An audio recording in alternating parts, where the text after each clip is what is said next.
Do you want to know why, despite all your sacrifices, you're still at the bottom of your partner's priority list?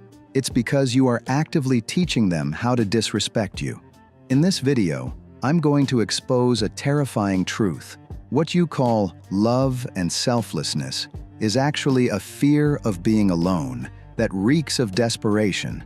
I've walked this path of humiliation to the very end, thinking the more I crushed my own soul, the more I'd be cherished. Instead, I just became a doormat for others to walk over. I learned the hard way that the pillars of your relationship aren't made of flowers and gifts. They are made of the authority to say, "Respect me or I'm gone." If you don't have the guts to hear how you're dragging your own relationship into the dirt, close this video now. We're here to demolish your weak beliefs and build something unbreakable. Step into the unseen. Welcome to the ultimate masterclass in decoding the female mind. The foundation of inferiority. Why your sacrifices are driving your partner away. Why listening is the ultimate act of love. Hello, everyone, and welcome to the very first episode of our series. I am so excited to have you here with me today. In this series, we are going to tackle a subject that has confused men for centuries, a subject that is often the root cause of almost every breakup, divorce, or cold relationship. The question is simple: what do women really want? I know what many of you guys are thinking right now. You might be sitting there thinking, "Oh, come on, women don't even know what they want themselves," or, "No matter what I do, it's never enough." But let me tell you a big truth right at the start of this journey. Women are not complicated. They are not unsolved puzzles. The problem is that the communication code men use is fundamentally different from the one women use. It's like we are broadcasting on FM radio, and they are tuned into AM. We are both sending signals, but we are just hearing static noise. Let's start with a very real, very common scenario that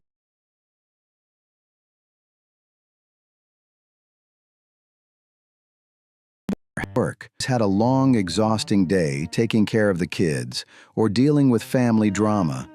She walks in, she looks tired, and she starts talking.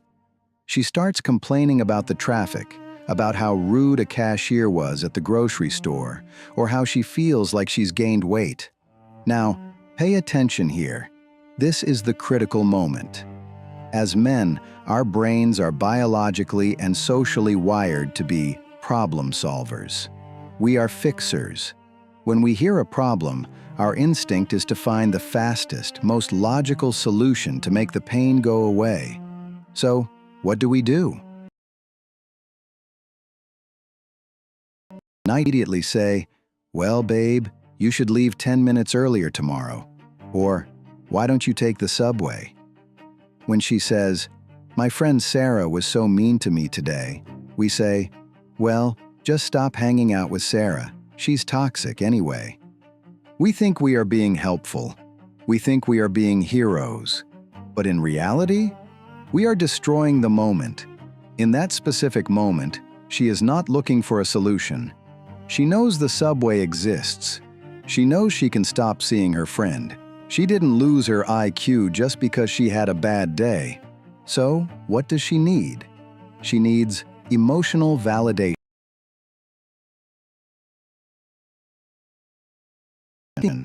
For a man, speech is a tool to report facts.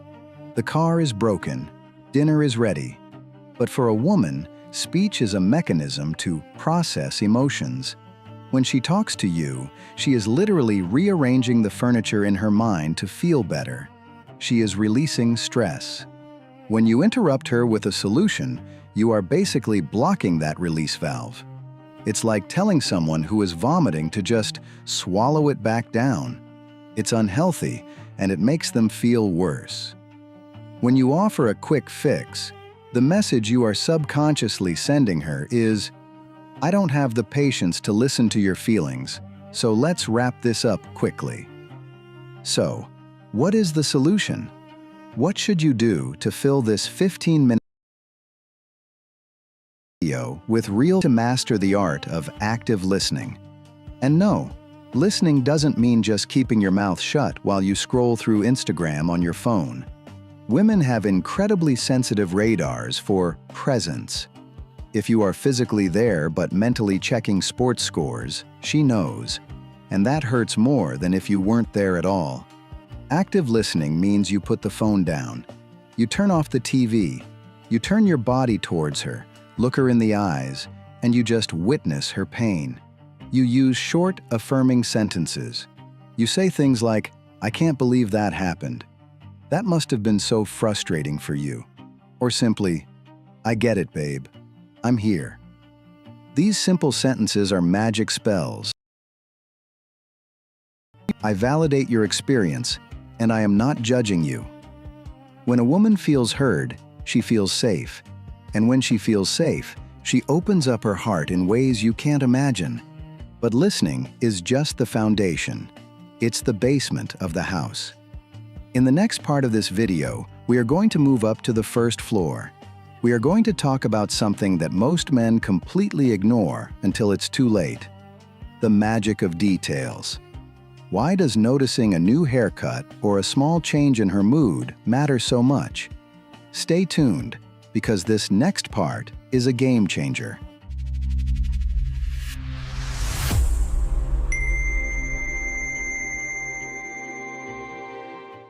Welcome back.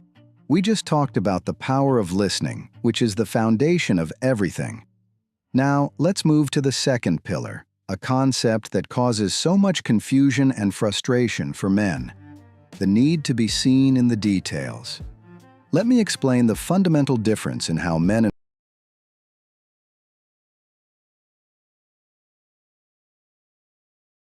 and we are big picture guys, Forrest. We care about the destination, the bottom line, the final result. But women? Women are often micro-thinkers when it comes to relationships.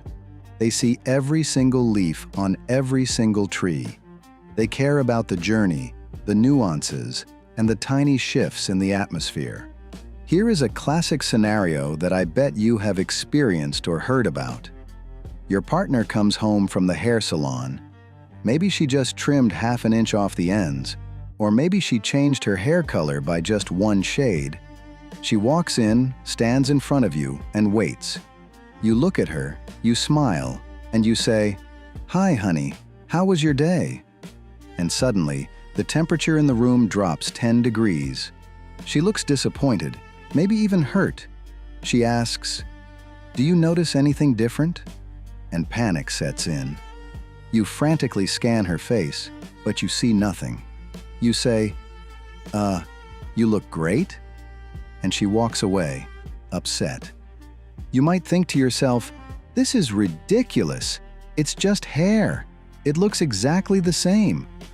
But here is the secret you need to understand. It is never about the hair. It is never about the new earrings or the slightly different shade of lipstick.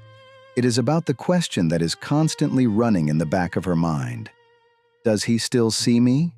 Am I still the most interesting and important thing in his world? When you fail to notice the details, the message she receives is not, "He is not observant." The message she receives is, "He has stopped looking at me. I have become part of the furniture. I am invisible." And for a woman, feeling invisible is the attraction and love for a woman are built in these tiny moments of attention. Think about when you first started dating. You noticed everything. You noticed how she smiled. You noticed her perfume. You noticed when she was slightly cold.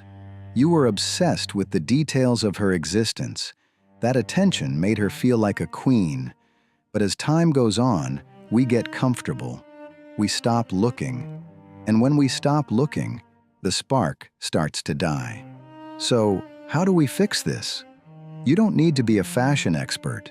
You just need to be conscious. Make it a habit to scan her. Look at her with intention, not just glancing at her while you walk past. If you notice she is wearing a dress you haven't seen in a while, say it.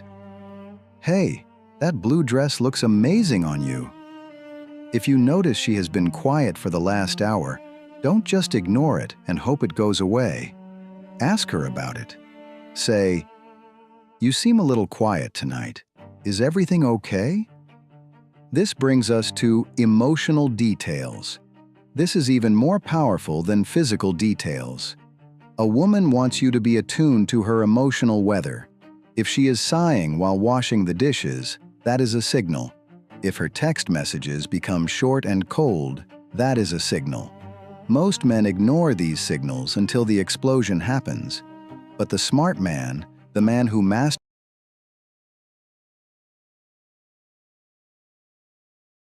relation, "You seem stressed. Let me finish the dishes. Go sit down." That level of attention is what makes a woman feel deeply loved. It tells her that you are tuned in. It tells her that her well-being is a priority for you. It creates a feeling of romance that no expensive vacation can buy. Romance isn't about giant gestures once a year. It is about small gestures of attention every single day. Now, you might be thinking, "Okay, I listen and I notice the details. Is that it?" Not quite. There is one more massive piece of the puzzle. It is the container that holds everything together. Without this next element, she will never be able to fully relax and surrender to the relationship. We are going to talk about safety and security, but not in the way you think. It's not about protecting her from burglars. It's about protecting her heart. Let's dive into that in the next section. Now, let's talk about the most fundamental need of all: safety and security. When men hear the word security, our minds immediately jump to the physical or the financial. We think about locked doors, alarm systems, and a stable bank account. And while those things provide comfort, they are not the kind of security that touches a woman's soul. The security a woman truly craves is emotional security.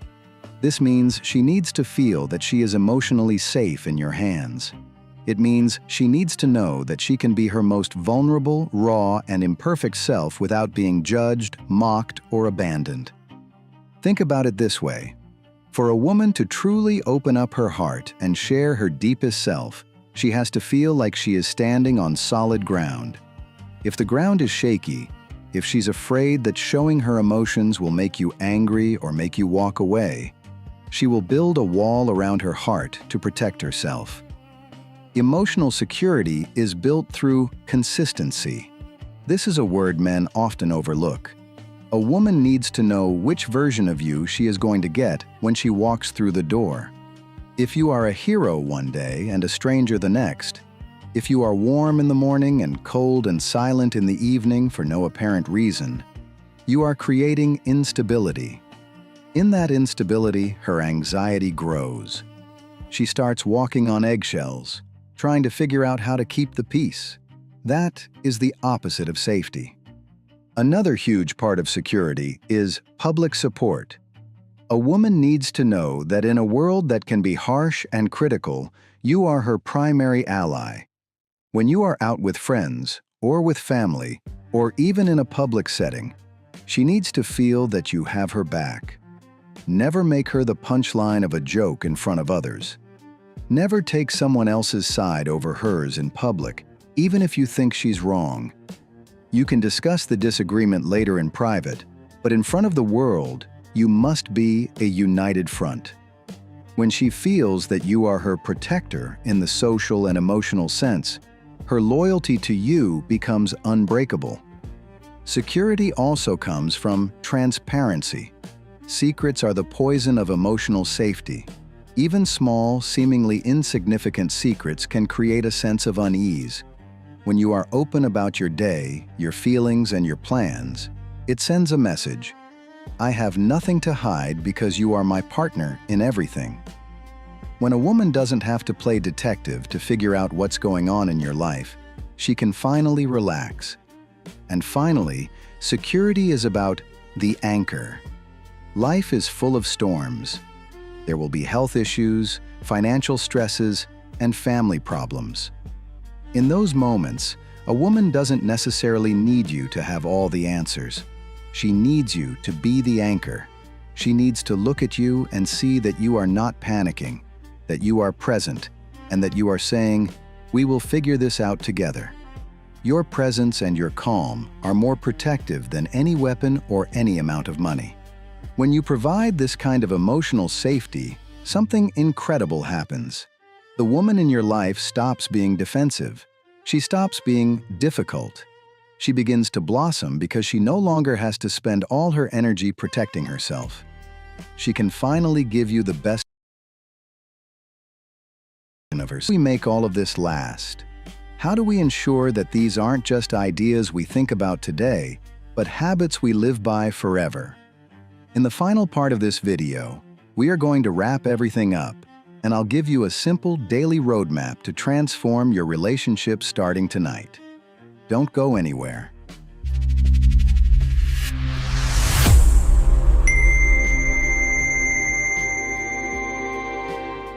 So we have covered listening, we have covered attention to details, and we have covered emotional security. These are the 3 pillars. But the real question is, how do you turn these concepts into a reality that lasts? How do you make sure that tomorrow isn't just another day of falling back into old habits? The secret to a thriving relationship isn't found in one-time grand gestures. It's not about the diamond necklace you buy for an anniversary or the expensive vacation once a year. Those things are great, but they are like a coat of paint on a house. If the structure is weak, the paint doesn't matter. A great relationship is built on micro-investments. Think of your relationship as a bank account. Every time you listen without interrupting, you are making a deposit. Every time you notice her new dress or ask how she's feeling, you are making a deposit. Every time you stand up for her or keep your word, you are making a deposit. If you keep making these small deposits every day, you build up a massive amount of emotional credit.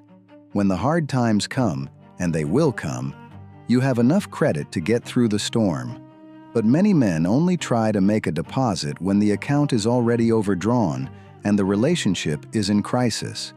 By then, it's often too late. One of the most powerful tools you have is appreciation. In long-term relationships, we often stop saying, "Thank you." We start to view her efforts as her duty. We stop thanking her for the dinner she cooked, for the way she handles the kids, or for the support she gives us. But duty is the enemy of passion. When you stop appreciating a woman, she stops feeling seen. And when she stops feeling seen, she stops being motivated to give her best. Start noticing the things she does every day that you usually take for granted. Tell her, "I really appreciate how hard you work for our family." Tell her, "Thank you for being so patient with me today." These words are like oxygen for her soul. They make her feel that her life has meaning and impact in your eyes. Now, I want to give you a challenge for today. A simple action plan to start this transformation immediately. I want you to do 3 things in the next 24 hours. First, give her 10 minutes of your undivided attention. No phone, no TV, just listening. Second, notice one specific thing about her, either something she's wearing or something she did, and compliment her on it. And third, tell her one reason why you feel safe and happy with her. If you do these 3 things, you will see a shift. It might be small at first, but it is the start of a completely different dynamic. You will realize that what women want isn't a mystery at all. They want to be seen, they want to be heard, and they want to feel that they are safe in the heart of a man who actually cares. Women are like mirrors. If you give them coldness and neglect, they will reflect that back to you. But if you give them warmth, attention, and security, they will reflect that back 10 times over. They will become your greatest supporters, your most passionate lovers, and your most loyal friends. We have a lot more to talk about in this series. In the upcoming episodes, we are going to dive into topics like personal growth, maintaining independence within a relationship, and how to handle conflict without breaking the bond.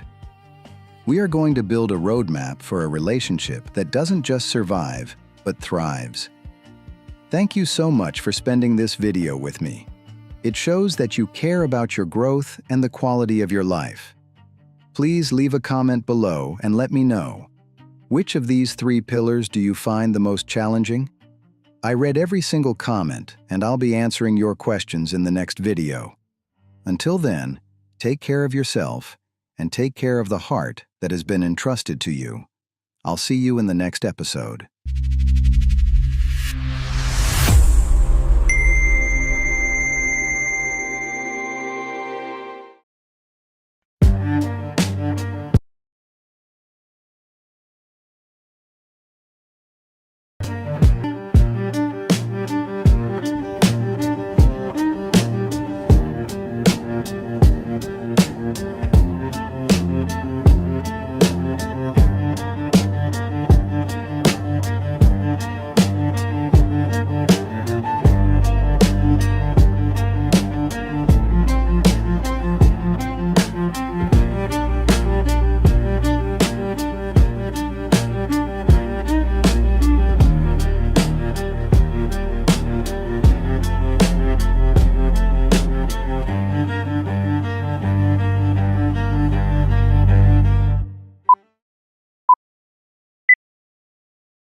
Let's be honest.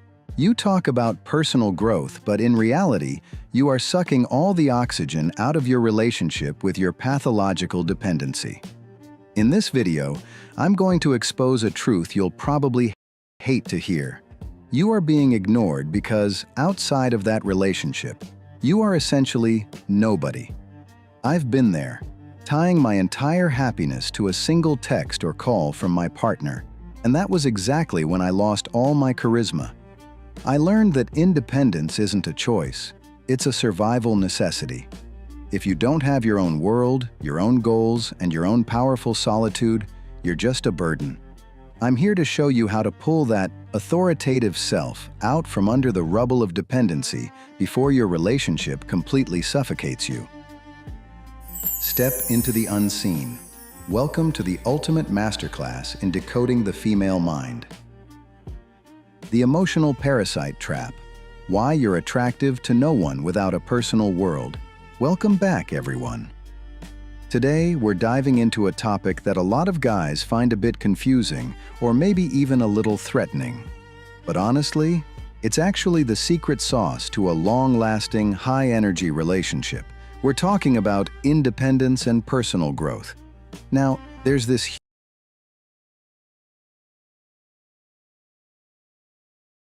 mission: one, absolutely everything together and having zero life outside of each other. We see it in the movies. We hear it in love songs. That whole "I'm nothing without you" vibe. But in the real world, that's not a healthy relationship. That's codependency. And let me tell you, codependency is the fastest way to kill the spark and the attraction between two people. For a woman to be truly happy in a relationship, she needs to feel like she's still an individual. She needs to know that she hasn't lost her identity just because she's now a wife or a mother. Think back to the woman you first fell in love with. What was it that hooked you? It was probably her spark, her unique interests, her opinions, and the way she moved through the world as her own person.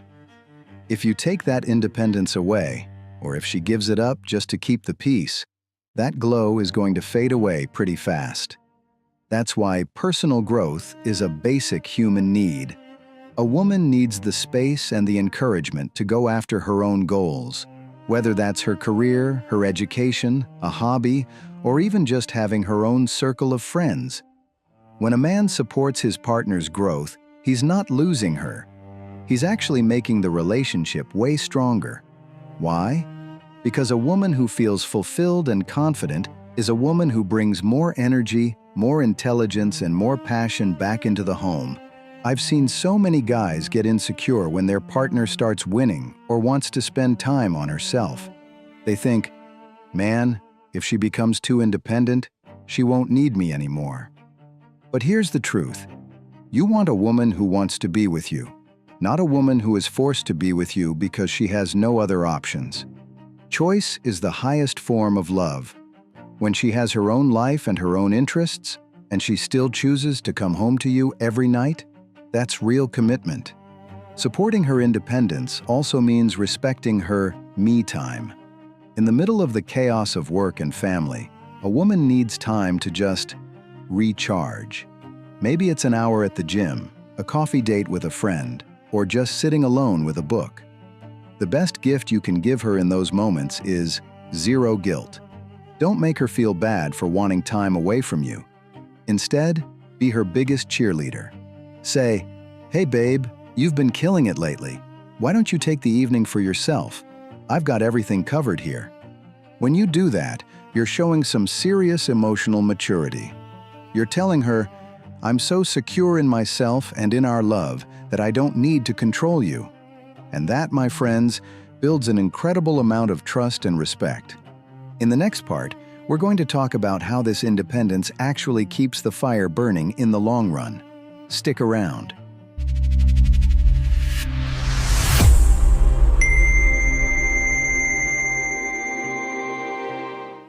All right, so in the last part, we talked about how independence is actually an intentional choice to stay in a relationship.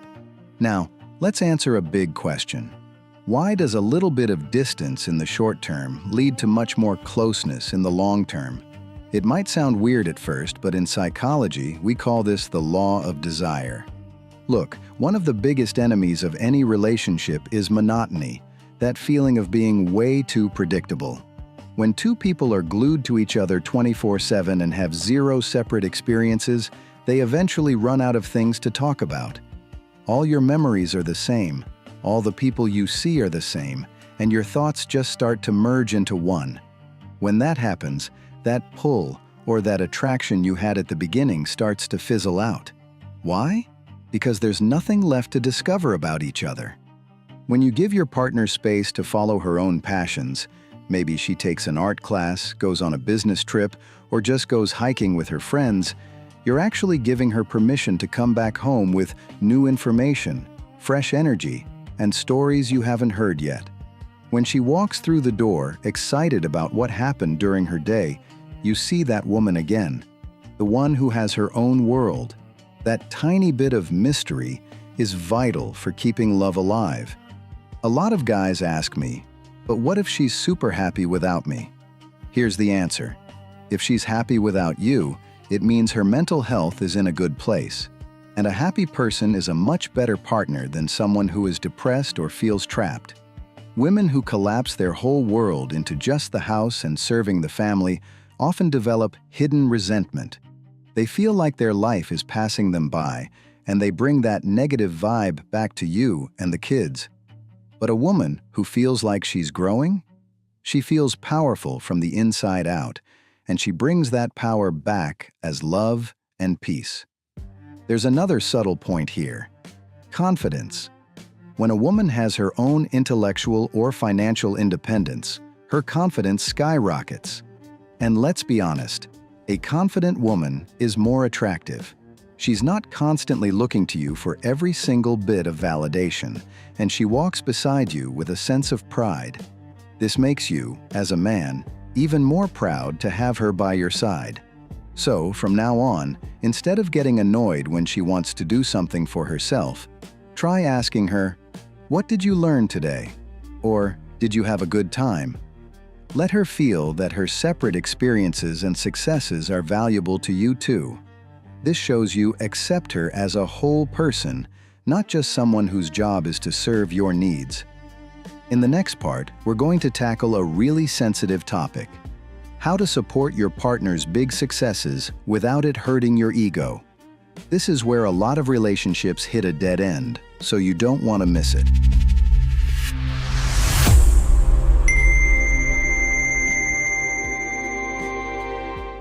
Now, let's go a little deeper. Let's be real for a second. A lot of us guys were raised in a world that taught us the man has to be number one. Because of that, when our partner gets a big promotion at work, or starts making more money than us, or becomes successful and well-known in her field, a tiny voice in the back of our heads starts whispering, "Where does that leave me? What if she doesn't need to lean on me anymore?" Guys, this right here is where you see the difference between a strong man and a weak man. A weak man sees his partner's success as a threat. He tries to just so he can feel powerful again. But a strong, confident man, he sees his partner's success as a win for the entire team. He knows that if she is at the top of her game, their entire life gets an upgrade. The biggest support a woman wants from you on her journey is verbal and emotional backing. She needs to see that you aren't afraid of her progress. When she's excited about a win at work, the worst thing you can do is kill the vibe with a cold comment like, "So what?" or "Don't get too ahead of yourself." Instead, show her you're proud. That pride you show is the fuel that keeps her engine running. Another huge part of this is sharing the load. When a woman decides to grow and put more time into her goals, she naturally has less time for the traditional chores at home. This is where real men step up.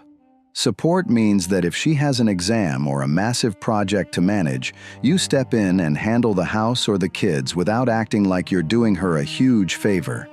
You're giving her the chance to fly. You might ask, but what about my need to be on? Look, even if a woman is the CEO of a huge company or the best in the world at what she does, she still needs a solid shoulder to lean on when she gets home. Being a rock isn't just about the paycheck or physical strength. It's about emotional security. It's about her knowing that when she comes home from a high-pressure world, she has an embrace that accepts her without judgment and gives her peace. When you are her #1 fan, she doesn't see you as a hurdle. She sees you as the hero of her life. A woman who feels like her man is the wind beneath her wings will give back 1,000 times more love and loyalty than a woman who feels held back. So remember, when your partner shines, it never dims your light. It just makes your whole home a lot brighter. In the final part, we're going to wrap this up and look at how to balance personal growth with couple intimacy so you stay connected while you grow. Stay tuned.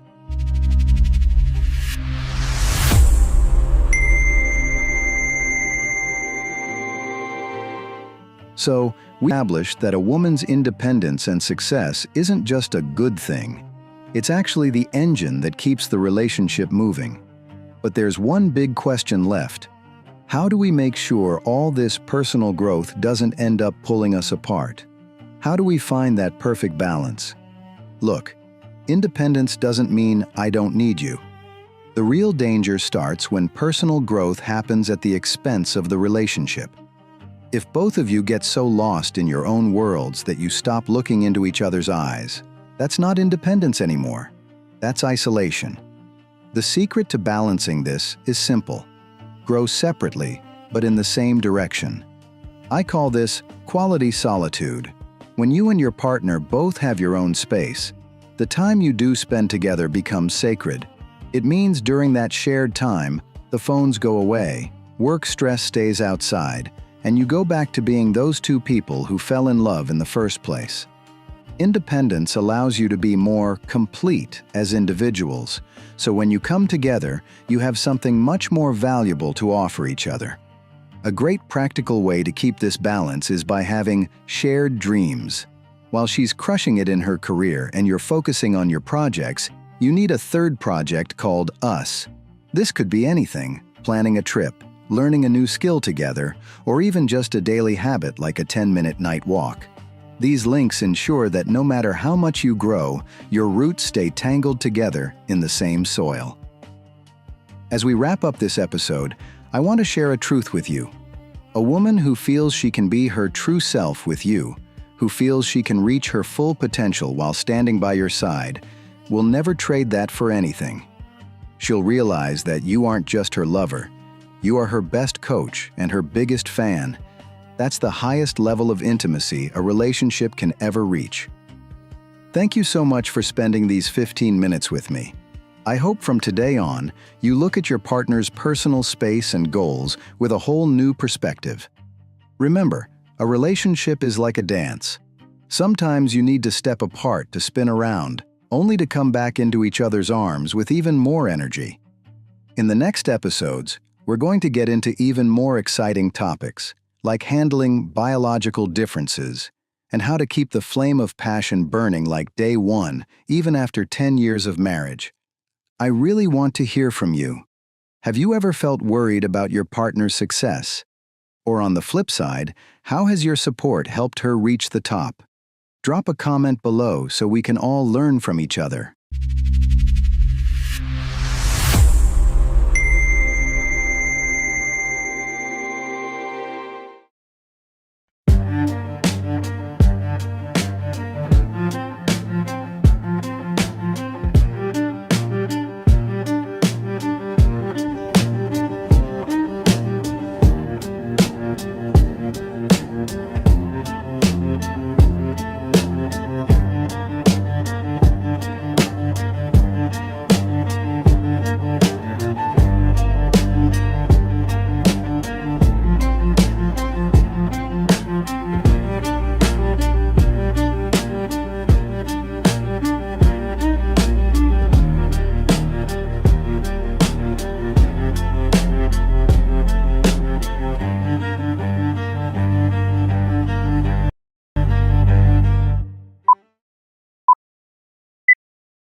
There's a dirty truth no one tells you at family gatherings. By allowing others to interfere, you're signaling to your partner that I lack the balls to defend our sanctuary. In this video, I'm going to expose a secret I learned at the cost of losing my most valuable relationships. There is no such thing as consulting with family. It's just a cover for your inability to make independent decisions. I've experienced how, when you don't build concrete boundaries, the closest people in your life turn into termites eating away at the foundation of your relationship. I learned that authority means having the guts to stand up to your tribe so you can stand by your partner. If you're still letting the voices of others echo in your bedroom, you're just an immature child playing house. Step into the unseen. Welcome to the ultimate masterclass in decoding the female mind. Relationship predators. How you destroy your authority in the name of family and friends. Iron borders. How families impact our relationships. Hello, everyone. In the last 2 episodes, we talked about the inner world of ourselves and our partners. But let's be real. No relationship exists in a vacuum. We are surrounded by people, parents, in-laws, siblings, and friends who can either be our guardian angels or, let's be honest, the gasoline on the fire of our arguments. Today, we're tackling one of the trickiest parts of married life: managing families and friends. Why is this so important? Because most of the massive fights in the first few years of marriage are actually rooted in boundaries. When you get married, you're basically founding a new country. This country has its own laws, its own flag, and its own security. The problem starts when the neighboring countries, aka your families, think they still have a right to interfere in the internal affairs of this new nation. Let's start with a classic scenario you probably know all too well. It's the weekend, and you and your partner have planned a cozy night in to watch movies and relax after a brutal work week. Suddenly, the phone rings. It's your mom or your mother-in-law saying, "The whole family is gathered at our place. Get over here now." In that second, a spark is lit. If you say yes and ruin your partner's plans, she's going to feel like she's priority number 2. If you say no, your family might get offended. The secret to success here is understanding the concept of the 2-person alliance. You have to learn that before saying yes to the outside world, you must consult with your foreign minister, your partner. Women are incredibly sensitive to this.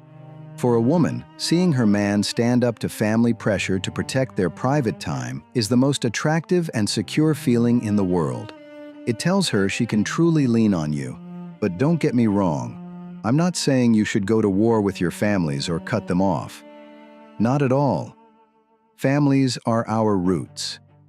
The art of true masculinity is finding a balance where you keep the respect for your parents while maintaining the authority relationship. You need to learn how to say no without being disrespectful.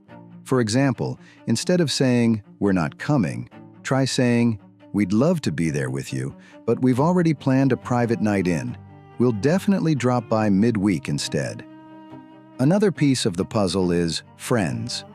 Single friends, or friends whose lifestyles are totally different from your married life, can influence how you see your partner. Often, in guy groups, men start complaining about their wives or making fun of marriage. That negative energy is a toxin that slowly creeps into your home. You need to be careful to protect the sanctity of your home even when you're with the boys. Complimenting your wife when she's not around gives your relationship a power that you'll feel in the intimacy of your bedroom. In this part, we're going to go deeper into how to prove to your partner that she is number one, even when your mom or your best friend has a different opinion. It's a delicate dance between loyalty to the past and commitment to the future. If you can draw these borders correctly, half of your life stress will literally vanish. In the next part, we're hitting the hot topic of verbal interference. What do you do when people start giving their expert opinions on your kids, your wife's cooking, or how you spend your money? Stay with me because part 2 is going to be super practical. Armor plating your relationship against verbal interference. All right, let's move into part 2.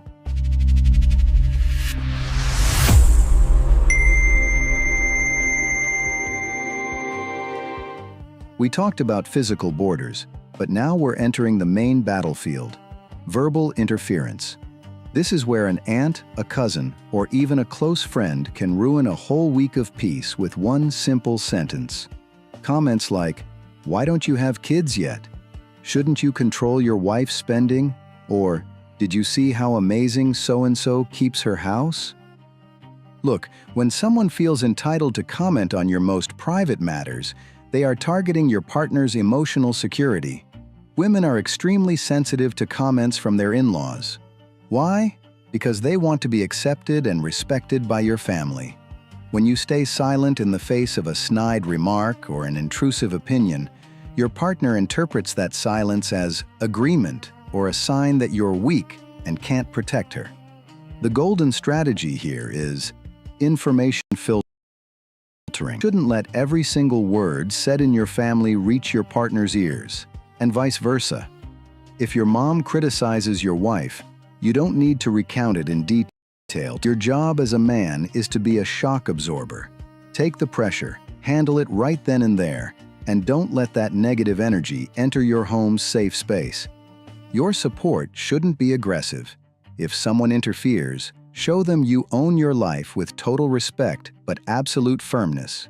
For example, if someone asks about your timeline for kids, don't let your partner get uncomfortable. You answer, "We're really enjoying our time as a couple right now, and when we decide, we'll be sure to let you know." With that one sentence decision, and your borders are non-negotiable. Another vital rule: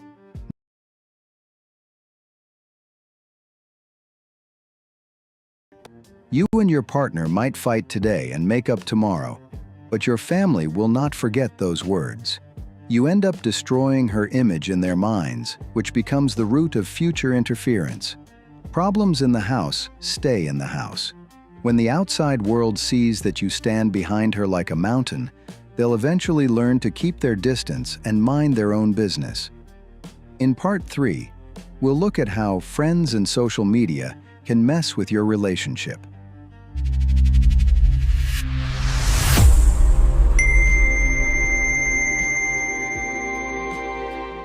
Detox your relationship, the impact of friends and the virtual world. In this section, we're talking about the subtle influence of friends and social media. We often think it's just families who interfere, but the truth is, our friends, both in real life and on Instagram, can completely flip our mindset about our partners. Let's start with the guy groups. Sometimes it becomes cool for men to board, like, "I gotta check if I'm allowed to come," said with a sarcastic tone. When you ride that wave, you subconsciously start seeing your partner as an enemy who's stealing your freedom. That mindset kills intimacy. You need friends who respect the concept of family, not people who define masculinity as escaping the house. But the danger is when your partner is constantly scrolling and seeing bloggers showing off their gift-wrapped, perfect lives, she might start feeling inadequate. Or you might see exaggerated images and start comparing her to unrealistic standards. That comparison is pure poison. What's your job here? You need to keep your real relationship so engaging and warm that the virtual world can't touch it. Instead of wasting time on Instagram wishing you had someone else's life, spend that time building a social memory with her. Go for a walk together or host a small get-together where both of you feel like you're shining. Also, be careful not to broadcast your private life online. You don't need to post every argument or even every super private romantic moment. When you make everything public, you're inviting the world to judge you, and that leads to interference. A healthy relationship is one where a huge and important part of it belongs only to the two of you. In the final part, we'll wrap up and see how to build a supportive, positive social network for your relationship.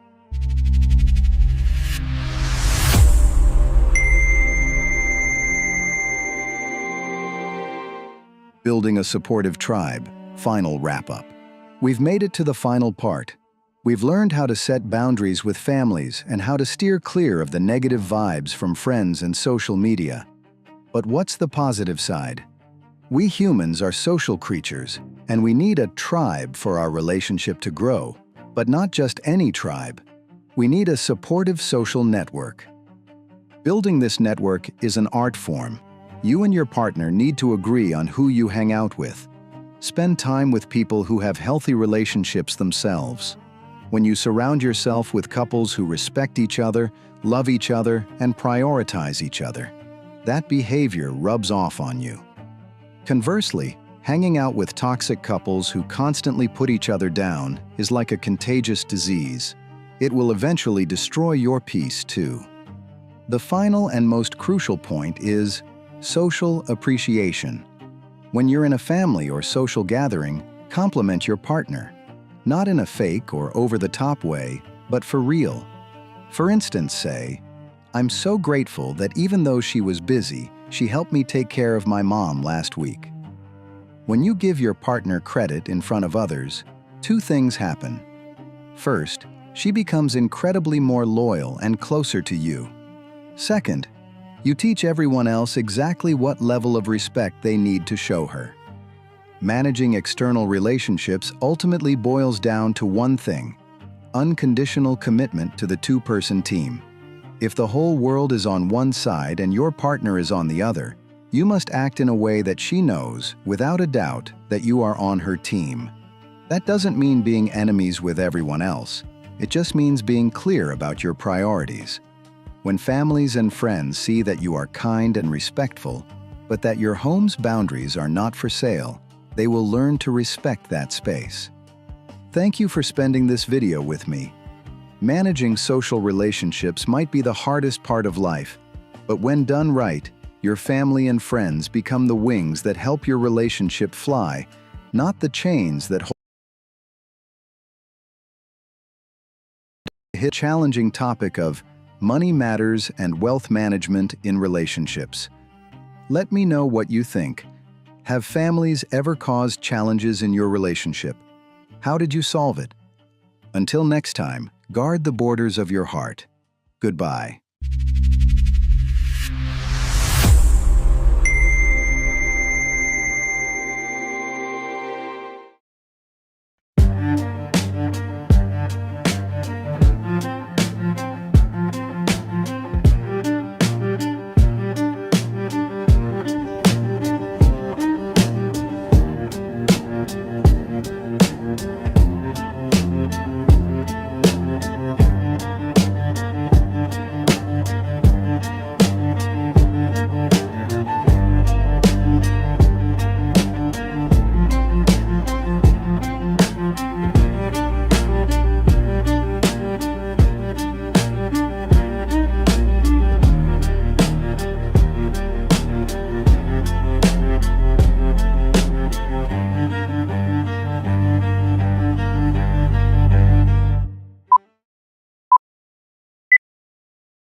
Let's cut the crap.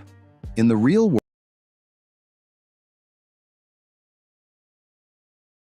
world, in this video, I'm going to expose a truth that romance novels hide from you.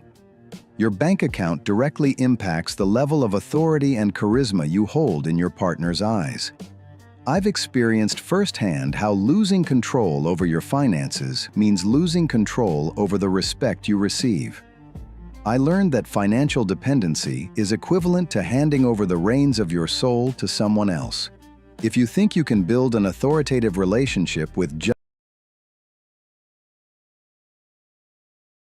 financial intelligence is your #1 tool for maintaining dignity and grandeur in a relationship. The truth is, you either build wealth or you become a slave to others' whims. Step into the unseen. Welcome to the ultimate masterclass in decoding the female mind. The tragedy of empty pockets.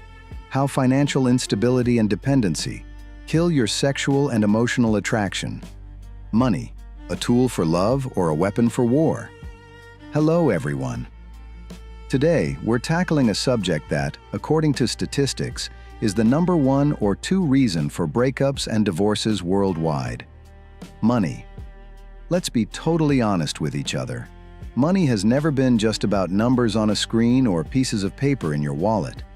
Money is about power, control, security, and most importantly, individual values. When two people from two completely different financial backgrounds move under one roof, it's like two different economic cultures colliding. One person might have grown up in a family where money was meant to be spent to enjoy the moment, while the other comes from a family where every single cent was saved for a rainy day. This is exactly where the sparks of conflict start to fly. Now, why is financial management so vital for women specifically? Because for a woman, money is often synonymous with future security. When a woman feels that her partner is reckless with money or is hiding financial secrets, her nervous system goes into survival mode. She can no longer relax and lean on you because she feels like the ground she's standing on is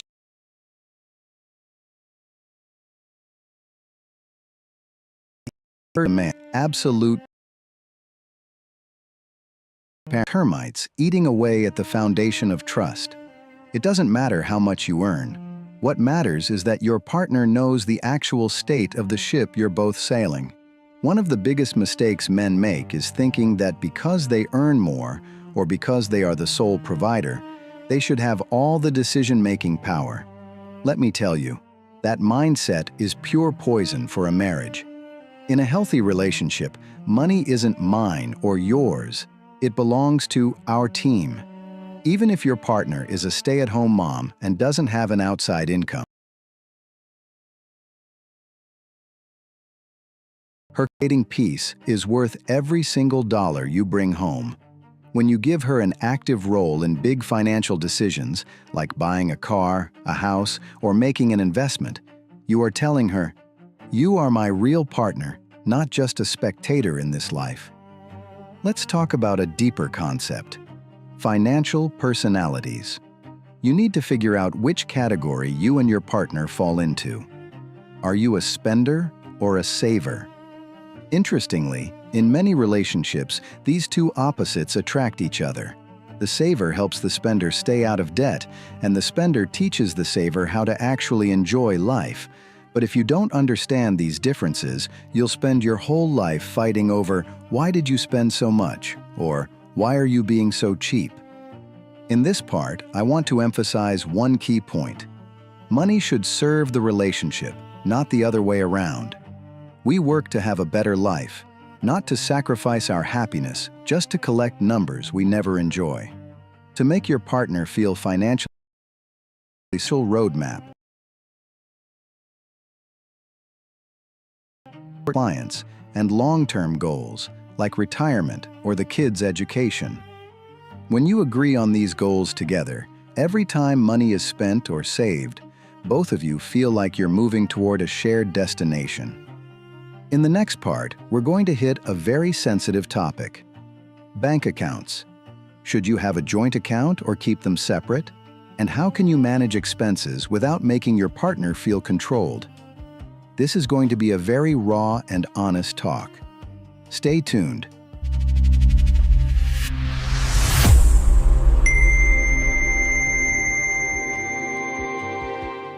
Bank accounts and financial independence, avoiding daily fights. All right, let's move into part 2 and one of the most debated questions: joint account or separate accounts? The short answer is, there's no one-size-fits-all formula, but there is a golden rule: full transparency, limited independence. Many successful couples use a system I call the 3-account system. One joint account for all the main living expenses: rent, mortgage, groceries, bills, and shared savings, where both partners deposit a set amount based on their income. Then, 2 separate accounts, one for each person. Why is this system so great? Because it gives both of you a sense of independence and dignity. Look, no woman and no man wants to ask for permission or get interrogated just to buy a pair of socks gift for their spouse. When your partner has a specific amount of money each month that she can spend without answering to anyone, whether it's for the salon, books, or gifts for her friends, she feels empowered. It stops you from becoming a micromanager and prevents her from feeling like she's under a microscope. But at the same time, all the big financial moves must happen in the joint account with both of you agreeing on them. Another sensitive topic is debts and loans. A lot of guys, when they hit a financial rough patch, hide it from their partners because they don't want their masculine pride to be hurt, or they don't want to worry her. But listen to me, this is your biggest mistake. When your partner suddenly discovers a mountain of debt or a bounced check, the damage to her trust is 1,000 times heavier than the financial worry itself. She feels betrayed. You must keep your partner in the loop during hard times. You'd be surprised how patient, resourceful, and supportive women can be during a crisis, as long as you are honest with them. We also need to talk about spending priorities. For a man, upgrading the car's sound system or buying a new gadget might be a priority, while for his partner, redecorating a room or going on a trip is the priority. Neither is wrong. The problem starts when we label our own tastes as logic and our partner's tastes as wasteful spending. The solution? Monthly financial dates. Once a month, sit down for just 30 minutes. Review the past month's expenses and plan for the next. During these meetings, don't play the blame game. Just look at the numbers and ask, okay, what's our travel budget this month? Or, how can we be better prepared for the next bill? When money becomes a routine, low-stress topic of conversation, it loses its power to become a ticking time bomb. In part 3, we're going to dive into the very important topic of investing and future-proofing.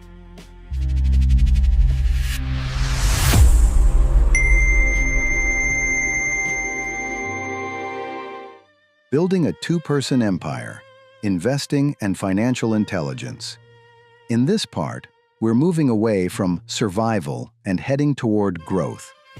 Financial management isn't just about paying bills, it's about building a prosperous future for your family.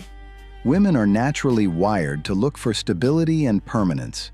When your partner sees that you don't just make money, but you actually have a plan for that money to grow, her respect and admiration for you will multiply. This is what we call financial leadership. Investing should be a family decision. Even if you are an expert in the stock market or real estate, keep your partner informed about the big picture. Why? First, because if, God forbid, something happens to you, she needs to know where the family assets are and how to manage them. Second, because women often have incredible intuition when it comes to spotting risk. Often, men fall into the trap of greed or get-rich-quick schemes, and a conservative female perspective can literally save you from a massive financial crash. A very important concept here is investing in yourself. A specific portion of the family income should go toward education for both you and your partner. Buying books, attending seminars, or learning a new skill that can increase your income in the future. When your partner sees you spending money on growth, both yours and hers, she realizes you have a long-term vision and that you value the future. Let's talk about the emergency fund. Every family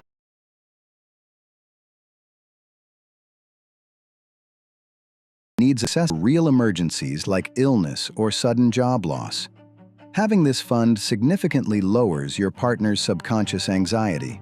When she knows that even if an economic storm hits, you have a life raft, she can much more easily show you love and avoid unnecessary tension at home. One more thing: managing rewards. When you hit a financial milestone, like getting a bonus or making a profit on a deal, make sure you set aside a portion of it to celebrate with your partner. Money shouldn't just be about steel, stone, and cement. Spend some of it on experiences, a great dinner, a short trip, or buying something she's wanted for a long time. This makes her feel like a partner in the sweetness of your hard work, not just a partner in the struggle. In the final part, we'll wrap up and see how to turn money into a source of intimacy instead of a reason for distance.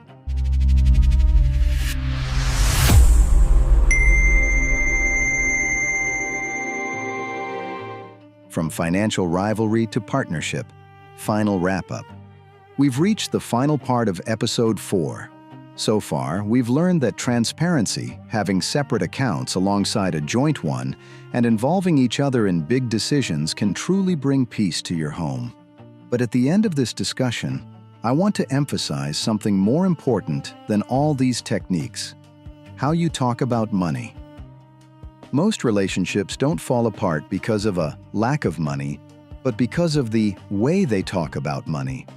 When you speak about expenses with a condescending or controlling tone, your partner feels like her value in your eyes is only measured in dollars and cents. Money should never be used as a tool to punish or reward your partner. For example, never say, "Because you did that, I'm not buying you this thing this month." That turns a heart-to-heart connection into a toxic business transaction.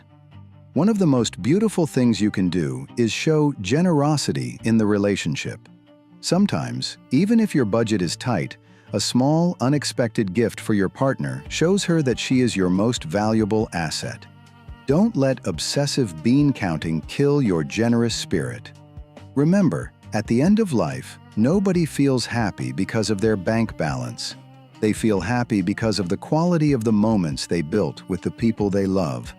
If you are currently under financial pressure, instead of distancing yourself from your partner, take her hand and say, "We are in a tough spot, but I know we'll get through this. Looking for new ways, and I need your support." Those words work miracles. It makes your partner fight beside you to overcome the crisis, instead of fighting against you. Thank you for spending these 15 minutes with me. Financial management skill that times, and you'll make wrong decisions. But as long as you are honest with each other and see money as a tool rather than a god, your relationship will be unbreakable. In the next episodes, we'll dive into other exciting topics like love languages and the art of conversation. I'm looking forward to hearing your thoughts and financial experiences. Do you and your partner struggle with money issues? How have you managed it? Write your comments below so we can talk about them in future videos. Until next time, stay rich in love and victorious in life. Goodbye.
You think because you're constantly talking to your partner, you're actually communicating. You couldn't be more wrong. In this video, I'm going to expose a truth that caused me years of failure in my relationships. Conversation without understanding your partner's language of need is just an annoying noise that kills your charisma. I've experienced how begging for affection with the wrong words makes your partner want to escape the very sound of your voice. I learned that the art of dialogue isn't about rambling. It's about penetrating the psychological layers of the other person so they feel you are the only one who holds the code to their soul. If you still don't know why your words are hitting a brick wall and your partner is getting colder by the day, it's because you're speaking a language that means nothing to them but weakness. You're about to learn how to turn your words into tools of authority. Step into the unseen. Welcome to the ultimate masterclass in decoding the female mind. Forbidden codes of influence. How you're turning your partner. Cold with the wrong language. Words of affirmation and quality time. The keys to her heart. Welcome back, everyone. Today, we are diving into a topic that is a total game changer. If you master this, it's like finding the master key to your partner's heart. Have you ever felt like you were doing absolutely everything for your lady, working late, paying the bills, buying gifts, but she still comes at you with, "You just don't pay enough attention to me?" Maybe you spent all day finding a gift, but all she really wanted was for you to sit on the porch for 30 minutes and just talk to her. Or maybe you tell her, "I love you" every single morning, but she snaps back with, "If you loved me, you'd help me clean the kitchen for once." This is the core of the 5 love languages. Dr. Gary Chapman came up with this brilliant theory that every person has a primary way they receive and feel love. The big problem in most relationships? We usually give love in the way we want to receive it, not in the language our partner actually speaks. It's like trying to speak fluent Persian to someone who only understands Chinese. No matter how much you shout, "I love you," they're just not getting the signal. They hear the noise, but they don't feel the meaning. They don't feel cherished because you aren't broadcasting on their emotional frequency. The 5 languages are words of affirmation, quality time, receiving gifts, acts of service. Affirmation first. For a woman who speaks this language, your words are like oxygen. She needs to hear, out loud, that she is beautiful, that she is doing a great job as a mom, and that you are proud of her. For this woman, a sharp criticism or a cold, sarcastic comment doesn't just hurt, it leaves a scar. If your lady speaks this language, you cannot be stingy with your compliments. Don't assume that because you said it last year, she still feels it. She needs those daily verbal deposits to keep her emotional bank account full. A little sticky note on the mirror, or a random text saying, "I'm thinking of you," means more to her than a gold bracelet ever could. Now, what if her language is quality time? Expensive gifts mean zero if you're always on your phone or distracted by the game when you're with her. She wants your undivided attention. That means 20 minutes of eye-to-eye contact where nothing else exists. A lot of guys think just being in the house is enough. "Hey, I was there on the couch all night." But being physically present while being mentally absent is the loneliest feeling in the world for a woman who values quality time. She needs you to go for a walk with her, to hear about her dreams, and to feel like you are actually listening, not just waiting for your turn to speak. Understanding these languages stops you from wasting your energy.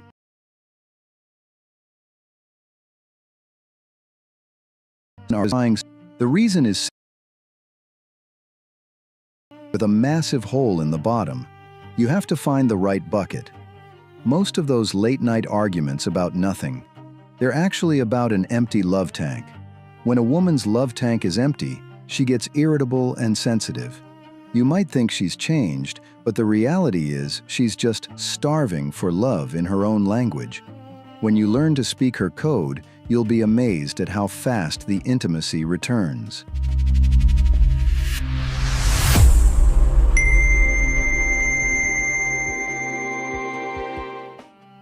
Gifts and acts of service, when actions speak louder than words. Let's move into part 2 and look at 2 languages that are receiving gifts and acts of service.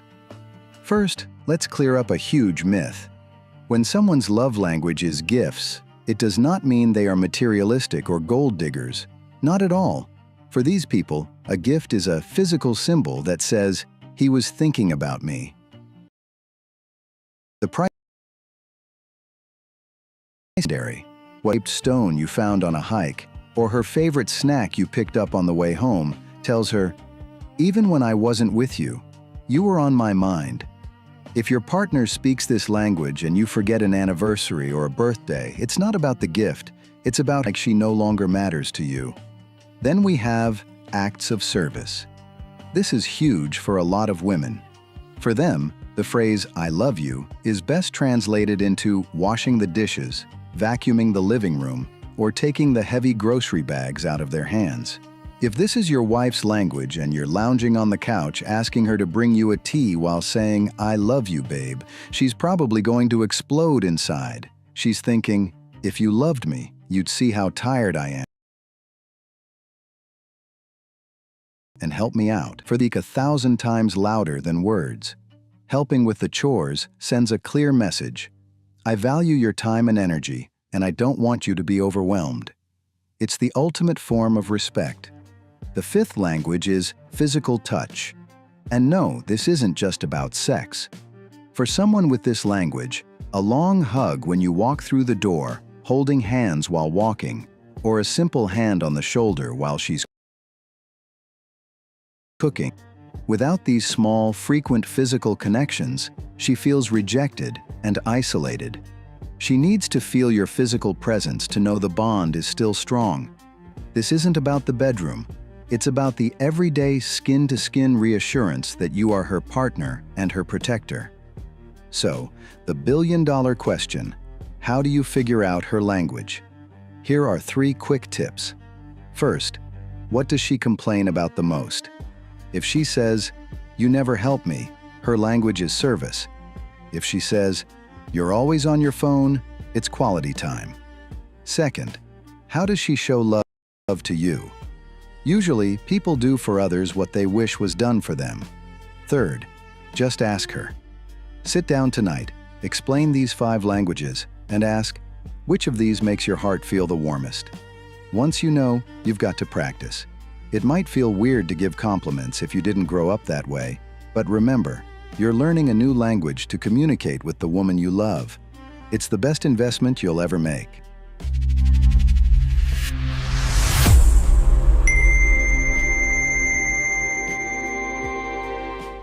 The art of conversation, how to talk without fighting. In this part, we're moving beyond love languages to the process of talking itself. One of the biggest complaints women have is, "My husband doesn't talk to me." And one of the biggest complaints men have is, "My wife is always nagging." Why does this happen? Because we totally misunderstand the goal of a conversation. For most men, talking is a tool for exchanging information or solving a problem. We're logical, we're analytical. Emotional release and creating intimacy. When your partner is telling you about a bad day at work or a fight with her sister, your male brain immediately switches into repair mode. You start giving advice. "Well, tell your boss this," or "Why didn't you just do that?" And then you're shocked when she gets even more upset. She doesn't want a solution, she just wants to be heard. She wants you to say, "Babe, I told you really tough." This is called empathy. Until empathy happens, she won't even hear your solutions. So, rule number 1. Before you grab your emotional toolbox, just listen and validate her feelings. Rule number 2 in the art of conversation: use I statements instead of you statements. When things get heated, we usually say, "You're always late," or "You don't care about me." The word "you" is like a pointing finger that puts the other person in immediate defense mode, and once someone is defensive, logic goes out the window. Instead, talk about your feelings. "I feel anxious when you're late because I feel like I'm not a priority." When you talk about yourself, your partner doesn't feel the need to defend. She feels encouraged to help with your feelings. It changes the whole vibe from a battle to a partnership. Another golden technique is the mirroring technique. In serious talks, before you respond, repeat what you heard her say. "So what you're saying is that asking you first." This does two things. First, it reassures her that you are actually listening, which by itself can drop the tension by 50%.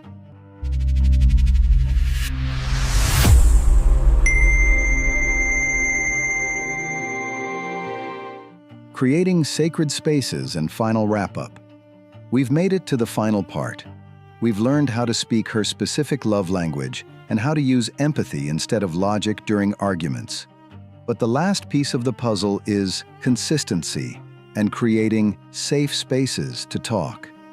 Modern life moves at a crazy speed. Work, kids, social media, it all drains us. If you don't intentionally set aside time for conversation, you'll wake up in 5 years later, you'll be roommates instead of soulmates.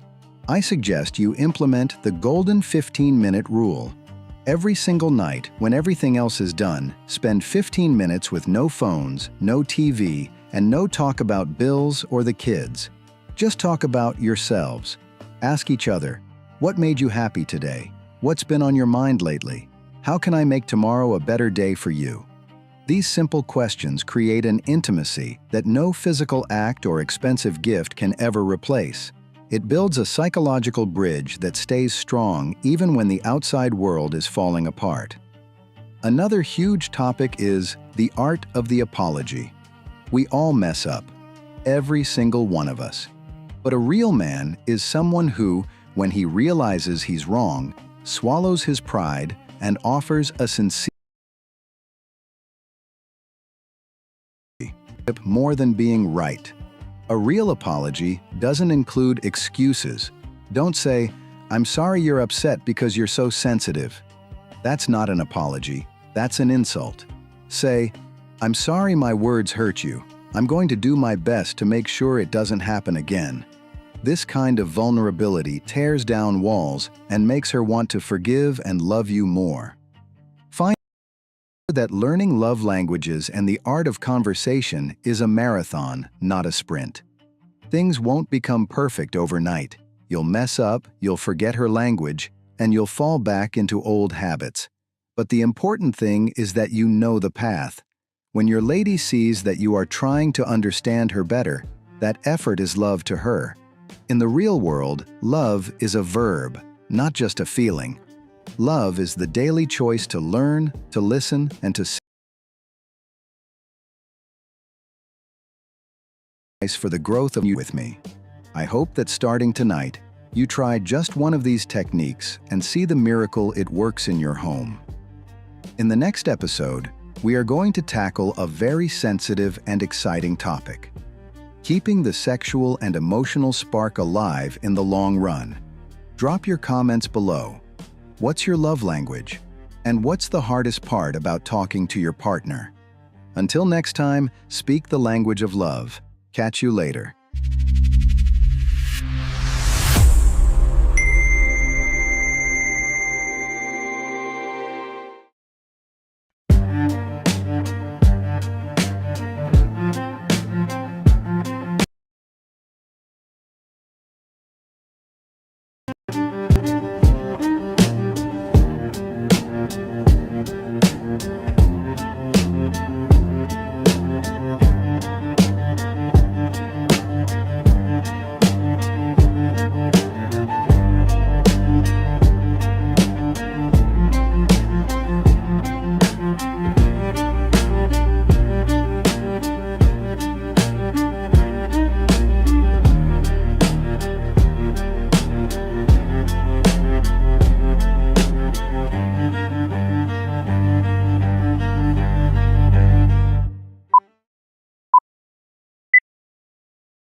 let's face a terrifying truth that no family counselor will ever tell you.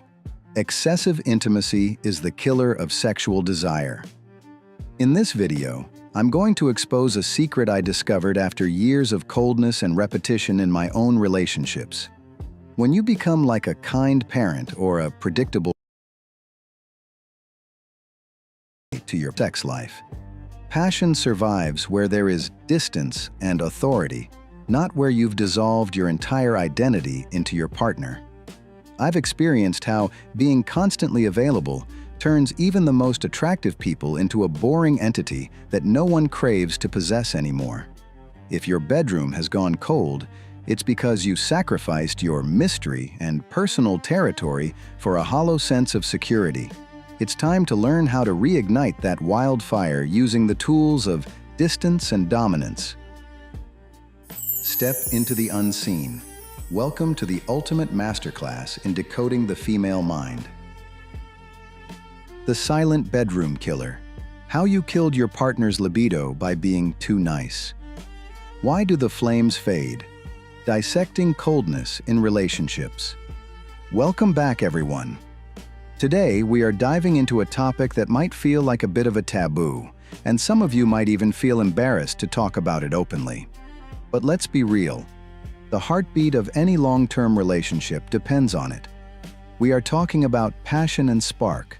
You've probably heard the cliché that love is like a flower that withers if you don't water it. Well, I prefer to say that love is like a roaring fire. If you don't constantly throw fresh wood on it, it will eventually turn into cold, gray ash. I see so many couples who, after 5 or 10 they are kind to each other, they manage the household, they take care of the kids, but that electric spark that was in their eyes on day 1, it's gone. They aren't in love anymore. They are just in a habit of being together. And that, my friends, is a dangerous place for a marriage to be. The first thing we have to wrap our heads around is that emotional intimacy and physical intimacy are tied together with a massive, unbreakable knot, especially for women. For a lot of men, physical intimacy is a way to achieve emotional closeness. It's how we recharge. But for most women, it works the exact opposite way. Emotional closeness is the highway that leads to the bedroom. If a woman doesn't feel seen, heard, or appreciated during the day, her mind simply cannot switch into intimacy mode at night. I hear men complain all the time saying, "My wife just isn't interested anymore." But when you look back at their week, there was zero emotional. It doesn't start in the bedroom at 11 p.m. It starts in the kitchen at 8 a.m. It starts with a sweet text at noon, a genuine 20-second hug when you get home from work, and making her feel like she is still a desirable woman to you, not just the mother of the kids. You have to court her every single day, just like you did when you were trying to win her over. Another huge passion killer is the daily grind. When everything becomes 100% predictable, our brains stop producing dopamine, that chemical that makes us feel excitement and pleasure. If you do the exact same thing every night, go to bed at the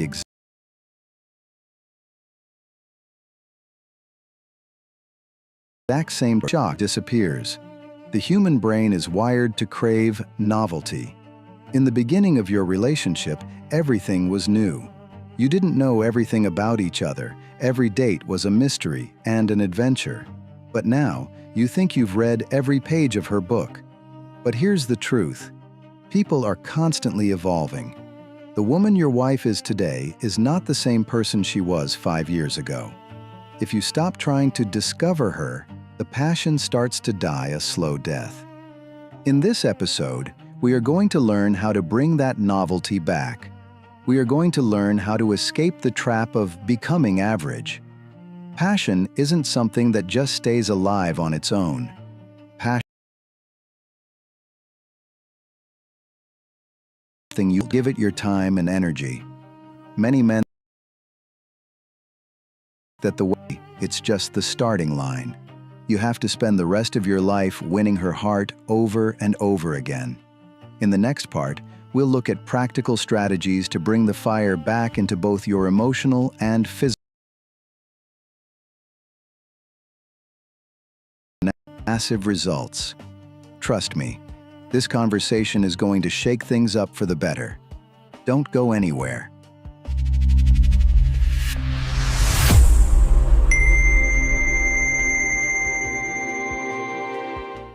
Breaking the barrier of repetition. Practical strategies for excitement. All right, let's move into part 2. We established that the daily routine is the enemy of passion. So the question is, how do we tear down that wall of monotony? The first and most important step is reprioritization. Let's get real for a second. When was the last time you truly set aside time for your partner? I mean time just for her, not for grocery shopping, not for talking about the kids' school, but just for the two of you as a couple? A lot of couples say, "Oh, we just don't have time." But the truth is, you make time for what matters to you. If your car breaks down and won't start, you find the time to get it to the shop, right? Well, your relationship needs scheduled maintenance too. You have to take date nights seriously. At least once every 2 weeks, you need to go out just like you did when you were dating. Phones off, problems forbidden, and 100% focus on enjoying each other's company. It's non-negotiable if you want to keep the fire burning. The second point is bringing back the element of surprise. Surprise doesn't always mean spending a fortune on expensive jewelry. Surprise means breaking her expectations. If she always expects you to come home tired at 6 p.m. and collapse in front of the TV, surprise her with a single flower, or tickets to a movie, or even just a suggestion for a late-night walk around the neighborhood. Women love seeing that their man has put thought into making them happy. That thought process is actually more valuable to her than the gift itself. When you create a surprise, you're signaling to her brain's reward system that our relationship is still alive, dynamic, and fun. It breaks the cycle of boredom. Now, let's talk a little bit about physical intimacy. One of the biggest mistakes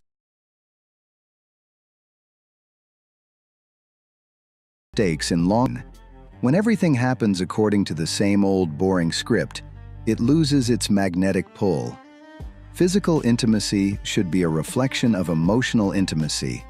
You have to learn how to talk about your needs and your fantasies with each other. It's crazy how many couples live together for decades, but still don't know what their partner actually enjoys because they are too shy to talk about it.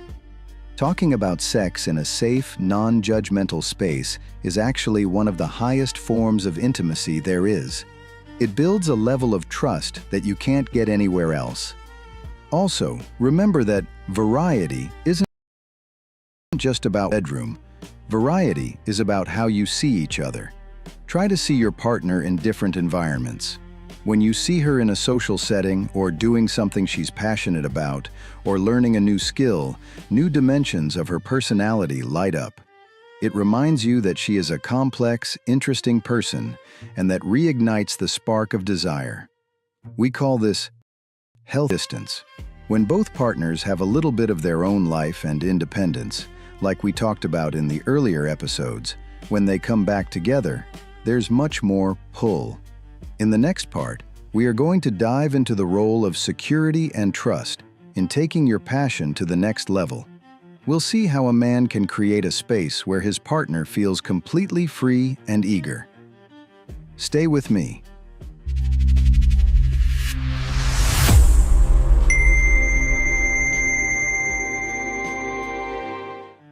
Emotional security, the prerequisite for explosive passion. In this part, we're going to penetrate the deeper layers of intimacy. A lot of guys think that to make their partner more passionate, they just need to learn some secret techniques. But the real secret can be summed up in one word: security. A woman cannot fully let go, physically or emotionally, until she feels completely secure with you. Security means she knows that you want her exactly as she is, with all her flaws, with the way her body changes over time, and with all her mood swings.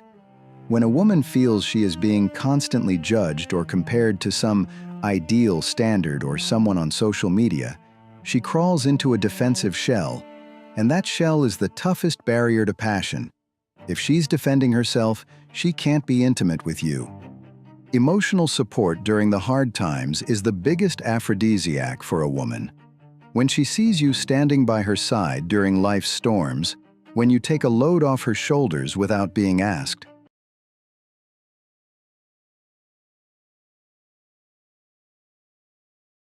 together go deep.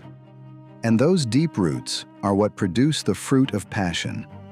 Toxic masculinity taught us to hide our feelings and be the silent type. But in reality, vulnerability is one of the most attractive traits a man can show his wife.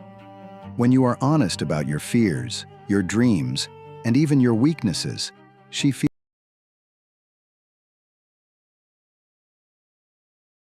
who to your inner world, and that feeling of being the one for you sets her desire for you on fire. Another point is constant appreciation. We often take the things our partners do for granted. We see them as duties and forget to say thank you. Thank you for the amazing dinner. Thank you for being so patient with the kids. Thank you for always having my back. These simple sentences are like rocket fuel for a woman's soul. A woman who feels seen and appreciated is going to want to return that love with passion. On the flip side, being ignored or constantly criticized is like pouring a bucket of ice water on the relationship's fire. It kills the mood faster than anything else. In physical intimacy, security is also the #1 player. Your partner needs to be 100% sure that you don't just want her for your own pleasure, but that her pleasure and the soul connection with her are your top priorities. When she has that certainty, she shows up in the relationship with her whole heart and soul. In the final part, we'll wrap up this episode and look at how to build rituals of intimacy that prevent the relationship from ever going cold, even after decades of marriage. This is the part where we bring it all home, so don't miss it.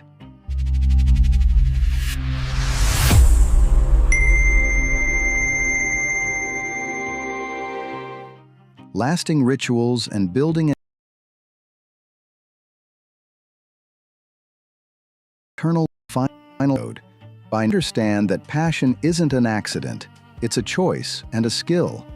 We've learned that emotional intimacy, security, and variety are the pillars of this house. Now, I want to talk about rituals of intimacy. Rituals are small, consistent actions that you repeat over and over, giving your relationship its unique identity. For example, the hello and goodbye ritual. Never leave the house without kissing and hugging your partner, and when you return, the very first thing you should do is dedicate a few minutes of pure, focused time to her. These tiny rituals signal to both of your brains that this relationship is the most valuable thing I own. It sets the tone for the whole day. Another powerful ritual is reminiscing. Everyone sit down about the first days you met, the first date, the first time you knew you were in love. Bringing those old feelings back to life helps you be more patient with today's stresses. Also, try to always dream together. Make plans for the future, the trip you haven't, the house you want to build, the life you want to lead. Having a shared horizon keeps the excitement of moving forward together alive.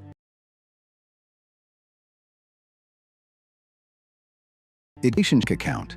You cannot constantly make withdrawals, having expectations and demands, without making deposits, giving love, attention, and effort. If your emotional account goes into the red, passion is the first thing to get sacrificed. So, ask yourself every single day, what deposit did I make into our relationship today? Was it a compliment, a small act of help, or just a look of pure love? Don't let a day go by without a deposit. In the end, lasting love doesn't mean the absence of problems. Lasting love means two people who have decided that, in the middle of all the problems, they will never let go of each other's hands. It means two people who are committed to constantly rediscovering one another. Emotional and sexual passion is the reward for that honest, hard work. If you feel like your relationship has gone cold, don't be afraid.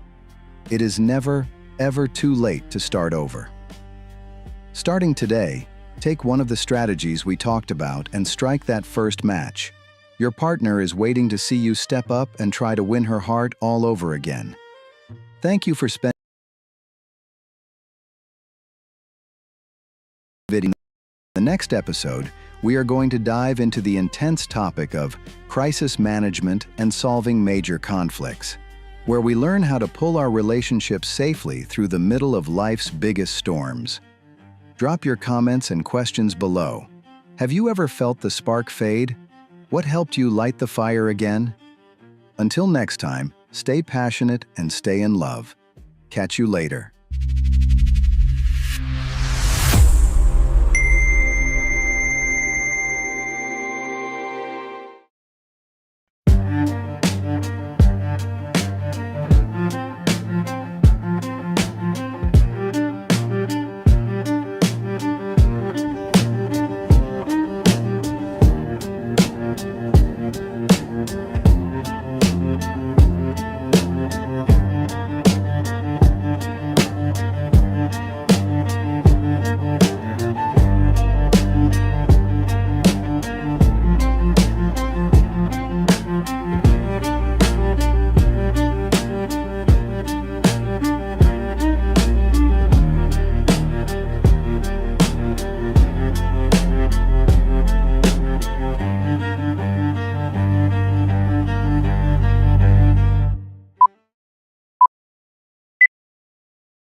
The biggest mistake you can make in the middle of an emotional crisis is giving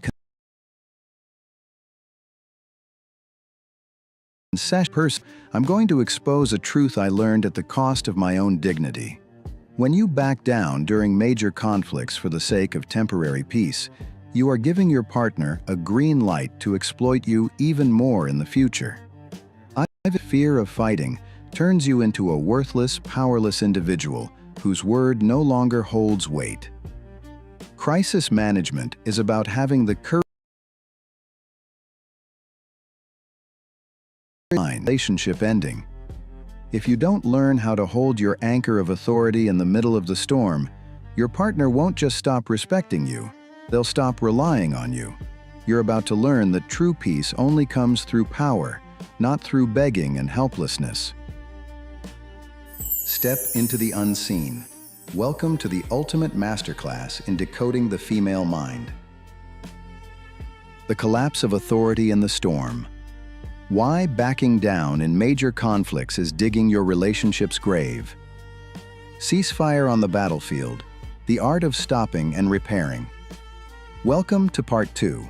In the previous section, we established that when our physiology undergoes a drastic change. Your heart rate skyrockets, your palms sweat, and your logical brain, the prefrontal cortex, essentially shuts down. In this state, continuing to argue is like banging your head against a brick wall. Absolutely nothing productive will come of it except action. First and most critical skill in crisis management is mastering the timeout technique. But hold on a second. Taking a timeout is completely different from storming off or giving the silent treatment. If you just in the middle, your partner will feel abandoned, rejected, and her anger will multiply by 10. Here is the correct, mature way to take a timeout. You must take responsibility for your own emotional state. You need to say something like this. Listen, I am feeling incredibly angry right now, and I feel like I can't think straight. I'm scared that I might say something that will hurt you, and I don't want to do that. Please give me 20 minutes to calm down, and then I promise I will come back, and we can discuss this. This sentence works miracles. Why?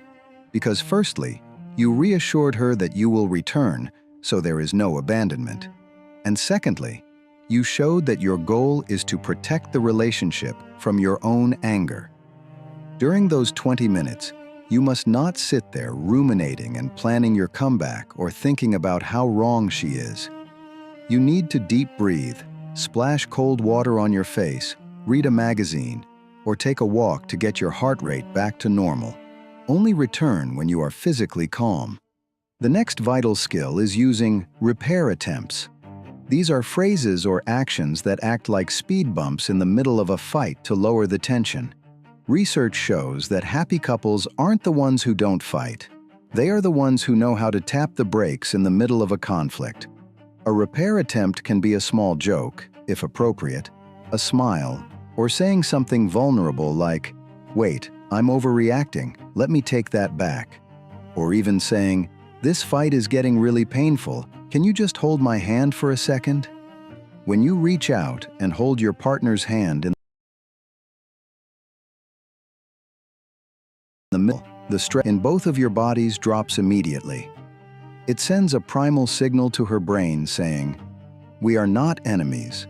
We are still lovers, even if we disagree." Let's analyze a complex, real-life scenario. Imagine your wife says to you with a sharp tone, "You never respect my family. You were so rude to my dad." Your instinctive reaction is to defend yourself. "Me? Are you kidding? We spent the whole weekend helping them move." But let's use the disarmament technique. In this technique, instead of fighting the whole sentence, you find the tiny grain of truth in what she said, and you validate it. For example, you say, "You know, you might have a point. Last night when your dad was telling that story, I was checking my emails, and that was disrespectful. I'm sorry for that." Boom. When you validate even 1% of her complaint, she is disarmed. She can't fight you anymore because you are no longer standing against her. You are standing with her, acknowledging her feelings. Another crucial point at this stage is avoiding absolute words. Words like always and never are pure poison. You are always messy. You never listen to me. These words are factually lies. Nobody is always terrible. When you use these words, you force your partner to become a lawyer and bring up evidence to prove their innocence, and the main issue gets lost in a trial about history. Instead, say, "In this specific situation, I felt like my opinion wasn't heard." Be specific, be precise, and avoid generalizing. And finally, if the fight reaches a point where you feel you might lose control and become abusive or destructive, have a code word. Agree on a word like stop or a specific hand signal beforehand. Agree that whenever either of you uses this signal, the other person must stop talking immediately, no questions asked. This isn't a sign of weakness, it's a sign of high emotional intelligence. It shows that you value the safety of your relationship more than the satisfaction of winning an argument. In Part 3, we are going to dig up the roots of these conflicts and understand why some problems keep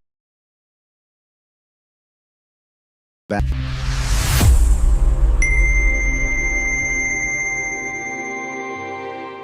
Solvable versus perpetual problems. The secret of differences. In Part 3, we are going to confront a shocking reality. Extensive research by relationship experts has shown that 69% of marital problems are never solved. Yes, you heard that right. 69% of your arguments, like fights about tidiness, how to spend money, how to raise the kids, or how often to visit the in-laws, are rooted in fundamental personality differences and core values that simply do not change. If your wife is naturally introverted and needs quiet time, and you are naturally extroverted and party, this doesn't last until you are both 90 years old. Trying to change your partner in these areas is like trying to change the color of their eyes. It's impossible, frustrating, and painful. So, what is the solution? Do we get divorced? Absolutely not. The secret of successful couples isn't that they solve all their problems. The secret is that they learn how to manage and live peacefully with that unsolvable 69%. We need to distinguish between solvable problems and perpetual problems. A solvable problem is, who takes out the trash? That can be fixed with a schedule. A perpetual problem, like differences in libido or religious beliefs, requires a dialogue about dreams. Let's go deeper. Behind every rigid stance in a repetitive argument, there is a hidden dream or a hidden fear. Imagine a husband who wants to save every penny for the future and a wife who wants to spend money on travel. This fight has been happening for 10 years. If they just argue about the dollars, it will never end. But what if the husband asks, "Honey, what does traveling deeply mean to you?" Maybe she opens up and says, "When I travel, I feel alive. I feel like I'm escaping the mundane routine. My dad never took us anywhere, and I always felt trapped." Suddenly, the fight shifts from money to childhood dreams. Now the husband understands. He might say, "I get it now. You're seeking freedom. My fear is that we'll be broke like I was in college, and that terrifies me." When you reach the level of dreams and fears, you are no longer enemies. You build empathy. Now you can move to compromise. Compromise means reaching a point where both people bend a little bit so the relationship doesn't break. For example, in the scenario above, they might decide to go on a trip, but choose a budget-friendly destination and still put a specific portion into savings. The art of compromise involves drawing two circles: a small inner circle, your non-negotiables, your core values, and a large outer circle, areas where you can be flexible. The goal is to make your area of flexibility as large as humanly possible. Another vital technique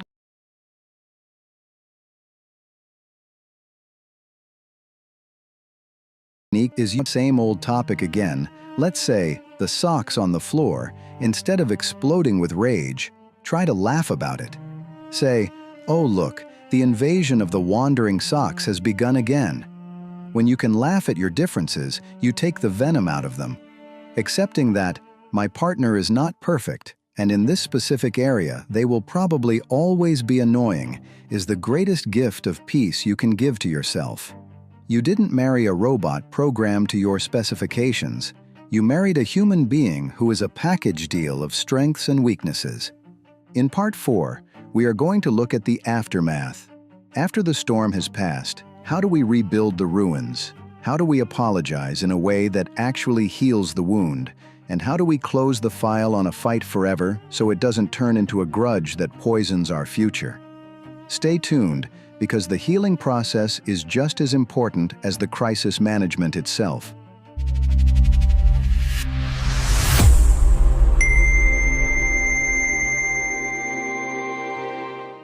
Rebuilding after the storm, the art of apology and forgiveness. We've reached the final part. Imagine you've just had a massive blowout fight. Voices were raised, maybe hurtful things were said, and now the silence has returned, but the air feels heavy. There is an invisible glass wall between you and your partner. How do you shatter that wall and reconnect? Dr. Gottman calls this phase processing a regrettable incident. You cannot just pretend nothing happened. If you sweep the trash under the rug, eventually it's going to start to smell. You have to sit down and perform an autopsy on the fight, but this time without any blame or judgment. The formula for a successful repair conversation has 5 distinct steps. Step 1. State your feelings. Each of you gets a turn to say exactly how you felt during the fight without being interrupted. I felt ignored. I felt attacked. Note that these are feelings, not accusations. Step 2. Tell your reality. Each person describes the event from their own camera angle. Remember, in a fight, there is no one single truth. There are 2 truths, my truth and your truth, and both are valid. You have to accept that your partner's perspective is just as real to them as yours is to you. Step 3. Identify your triggers. This is where your maturity shines. You need to explain what exactly in the fight triggered a deep memory or pain from your past. For example, When you started yelling and pointing your finger, it reminded me of when my dad used to scold me as a kid. I just froze up. When your partner understands the root of your reaction, their anger turns into compassion. They realize it wasn't just about them, it was about a deeper wound. Step 4. Take responsibility. This is the golden key.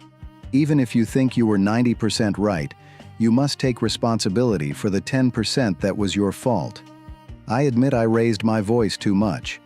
I admit I shouldn't have used that sarcastic tone. When you own your part of the mess, your partner's defenses drop, and they become safe enough to own their part too. Step 5. Plan for the future. Ask each other, next time we are in this situation, what can we do differently to handle it better? This transforms the crisis into a lesson. A crisis, if managed correctly, actually makes the relationship stronger. It's like a broken bone that, once healed, becomes stronger at the breakpoint than it was before. You are building a playbook for your team so you don't make the same mistakes twice. And finally, let's talk about forgiveness. Forgiveness does not mean forgetting. It doesn't mean saying what happened was okay. Forgiveness means, I am making a conscious decision not to carry the heavy baggage of this resentment into our future. Forgiveness is a gift you give to yourself to have peace of mind. After the fight is resolved, create a ritual of connection. It could be a long, silent hug, cooking a meal together, or intimacy. You need to signal to your nervous system that the danger has passed and safety has returned. Ladies and gentlemen, crisis management is not easy work. It requires the patience of a saint and high emotional intelligence. But remember, the quality of your life depends on the quality of your relationships, and the quality of your relationships depends on the quality of your argument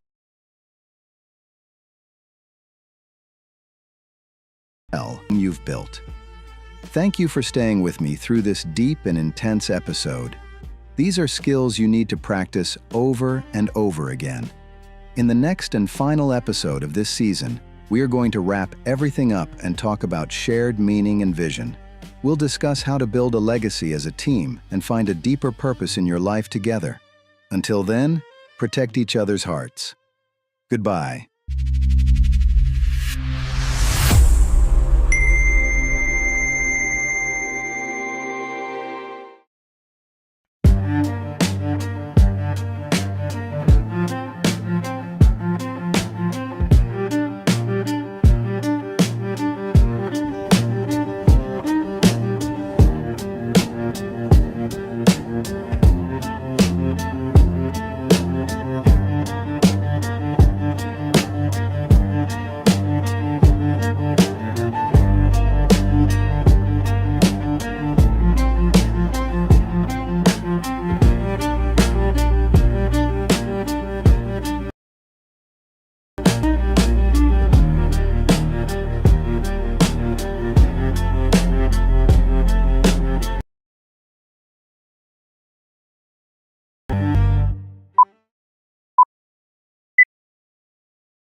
Do you think just loving each other is enough?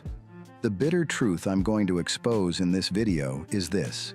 A relationship that has no goal beyond the bedroom and the dinner table will rot very quickly. I've learned through deep pain that when two people start looking for excitement elsewhere, I discovered that the authority of a relationship lies in you, as an empowered individual, knowing exactly where you're going with your life and bringing your partner along on a grand mission. If your relationship only revolves around meeting daily needs, you are essentially carrying an emotional corpse. I'm here to tell you how to create a meaning that makes your partner proud to stand by your side rather than just tolerating you out of habit or obligation. Either you build something greater than yourselves together, or you drown in petty mundanity. Step Unseen. Ultimate Masterclass in Decoding the Female Mind. Aimless relationships. Why your partner cheats, when you lack a great mission. Beyond the daily grind, who are we and where are we going? Hello everyone, and a huge warm welcome to the final episode of this long and incredible journey we've been on together.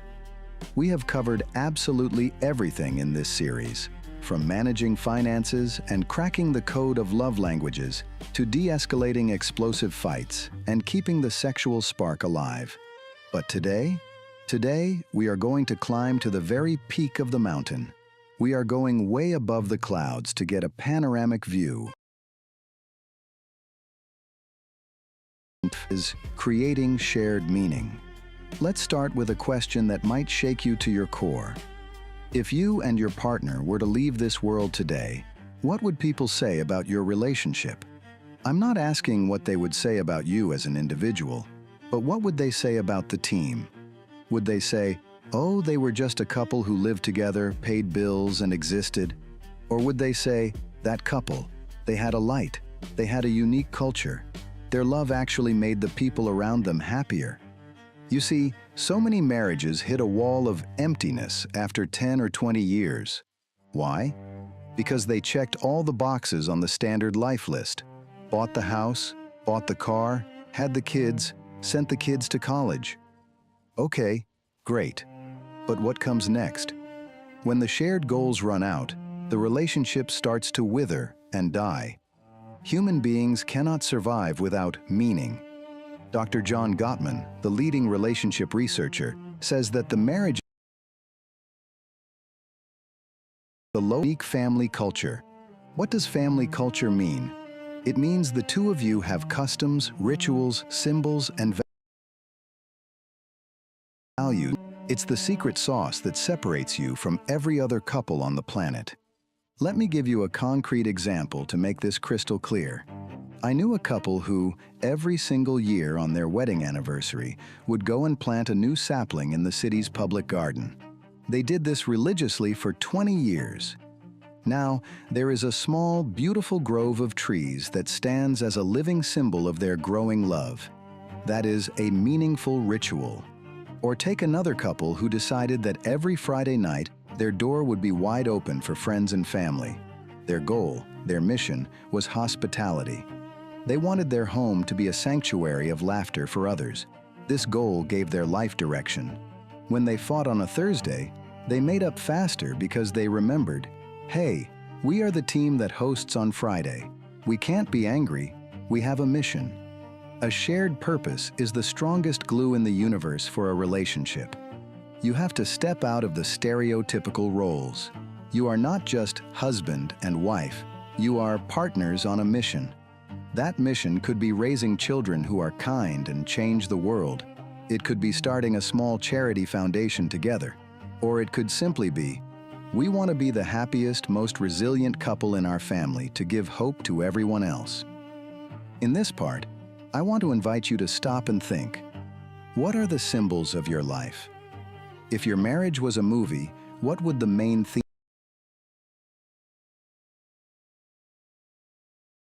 be? In relationships that lack shared meaning, conversations always revolve around logistics. Did you buy bread? Who is picking up the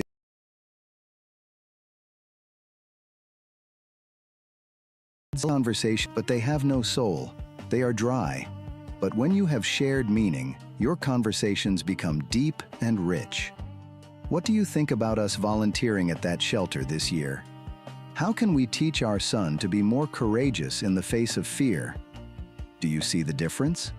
The level of concern shifts from survival to growth.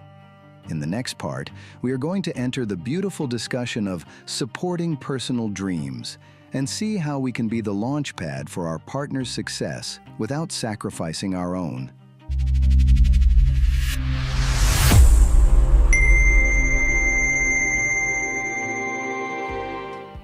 Architects of Dreams, How to Be the Hero in Your Partner's Life. In Part 2, we are going to discuss one of the beautiful and nurturing your spouse's dreams. Every human being, man or woman, has deep dreams buried in the bottom of their heart. dreams they might have been too scared to whisper to anyone. Maybe your wife has always secretly wanted to paint or start a home-based business she missed. But life happened. Kids, bills, responsibilities. These things piled up. Your job as her husband, your job is to go into that closet, pull that dream out, wipe off the dust, and say, I am here to make sure you achieve this. Research has proven time and again that women whose husbands support their personal goals are not only happier in life, but they are also much warmer, more affectionate, and more passionate in the relationship. Why? Because they feel that their husband doesn't just love their body or the services they provide, like cooking and cleaning, but he loves their soul and their potential. Let's imagine a scenario. Your wife comes to you and says, somewhat nervously, I really want to go back to college and study psychology. A destructive reaction, one that kills love, would be, at your age, with 2 kids to take care of? Are you crazy? Who's going to pay for it? Forget it, we don't have time. Those words are like an axe chopping down the roots of her self-esteem. But what is the constructive, heroic reaction? It looks like this. Really? That is amazing. I have always known how smart and empathetic you are. You would be a great psychologist. Let's sit down right now and look at the budget and schedule. I can take over the kids on Tuesday and Thursday nights so you can study. It might be tough for a while, but I've got your back. Look at that. The cost is the same. The difficulty is the same. But the feeling of support, it's the difference between heaven and hell. In that moment, you transform into the hero of her story. You are the wind beneath her wings.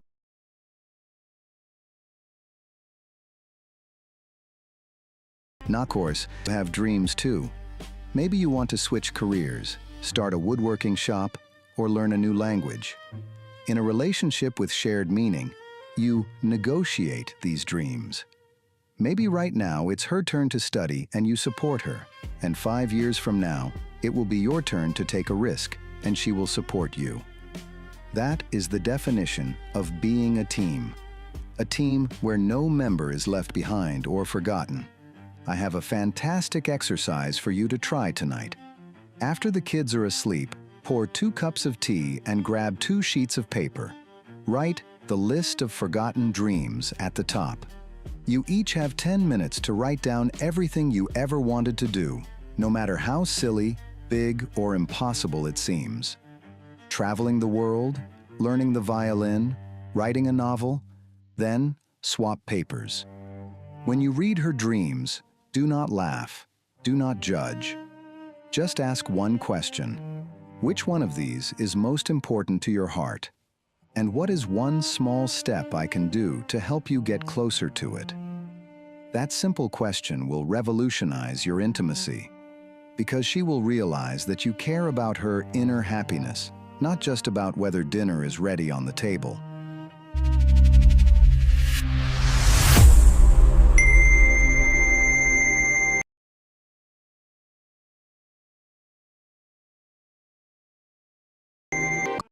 We've arrived at part 3.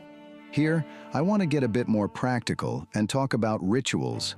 Rituals are things you do with a specific regularity that carry symbolic meaning for you.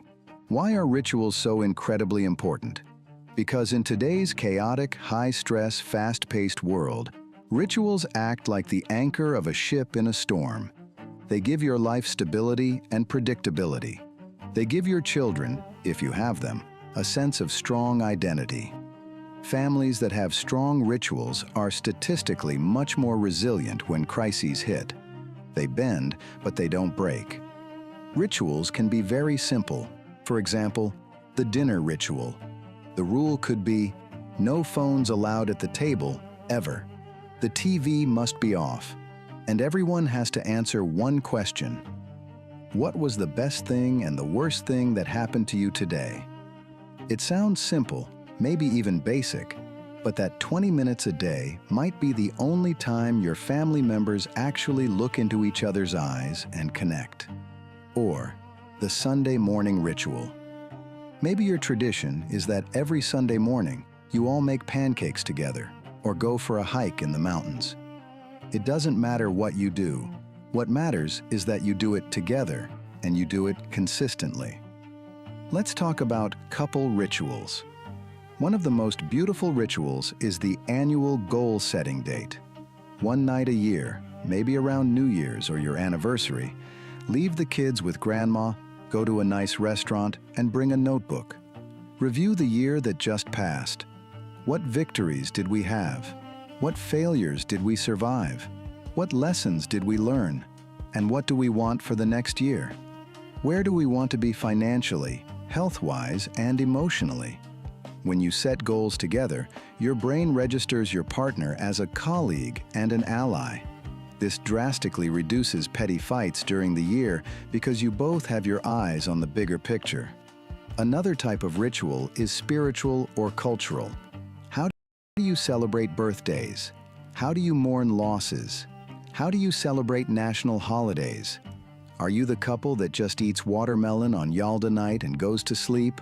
Or are you the couple that reads Hafez poetry to each other and tells fortunes? These tiny details build your unique culture. These are the memories your children will tell your grandchildren about one day. I remember, Mom and Dad used to always do this funny thing every year.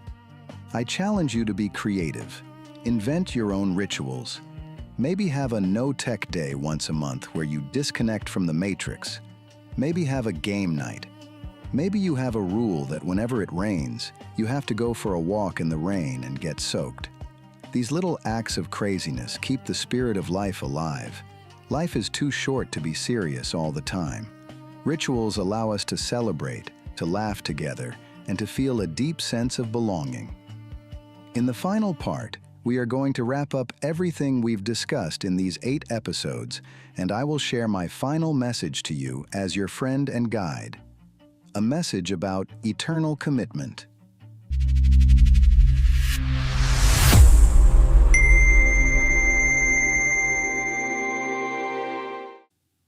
The end of the journey, the beginning of commitment. Where is the finish line? We have reached the final part of this entire series. My friends, we have traveled a long road together.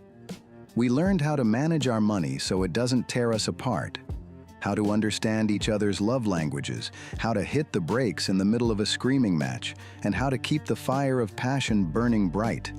But all of these techniques, all of these strategies and words are absolutely worthless without one key element.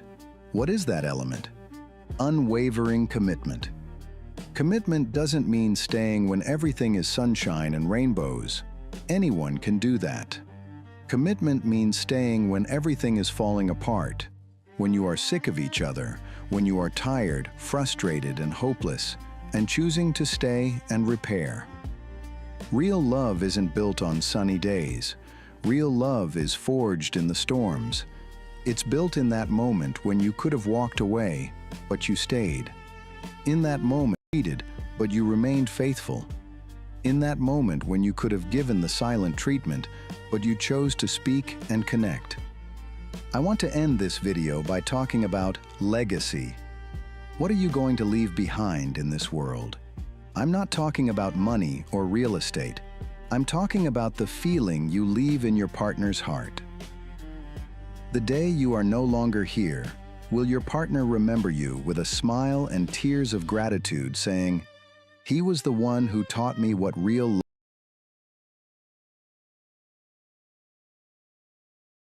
is." Every single day, with every word you speak and every look you give, you are writing that legacy line by line. The pen is in your hand right now. A marriage is a marathon, not a sprint. On this path, your knees will get exhausted. Sometimes you will have to carry your partner, and sometimes she will have to carry you. But the finish line isn't where one person wins. The finish line is where both of you cross it together, hand in hand. No success in the world, not billions of dollars, not global fame, can replace the deep, soul-satisfying joy of having someone who knows you with all your flaws and still chooses to love you every single morning. From today onwards, don't just know these techniques, live them. Don't try to change overnight. Take it step by step. Start tonight.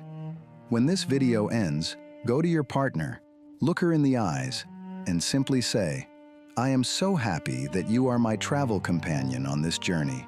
Thank you for being you." That simple sentence can be the start of a whole new chapter in your life. I am honored to have been with you on this path. I hope this series has been a light in the dark moments and a map for the confusing ones. Remember, you are the architect of your own life.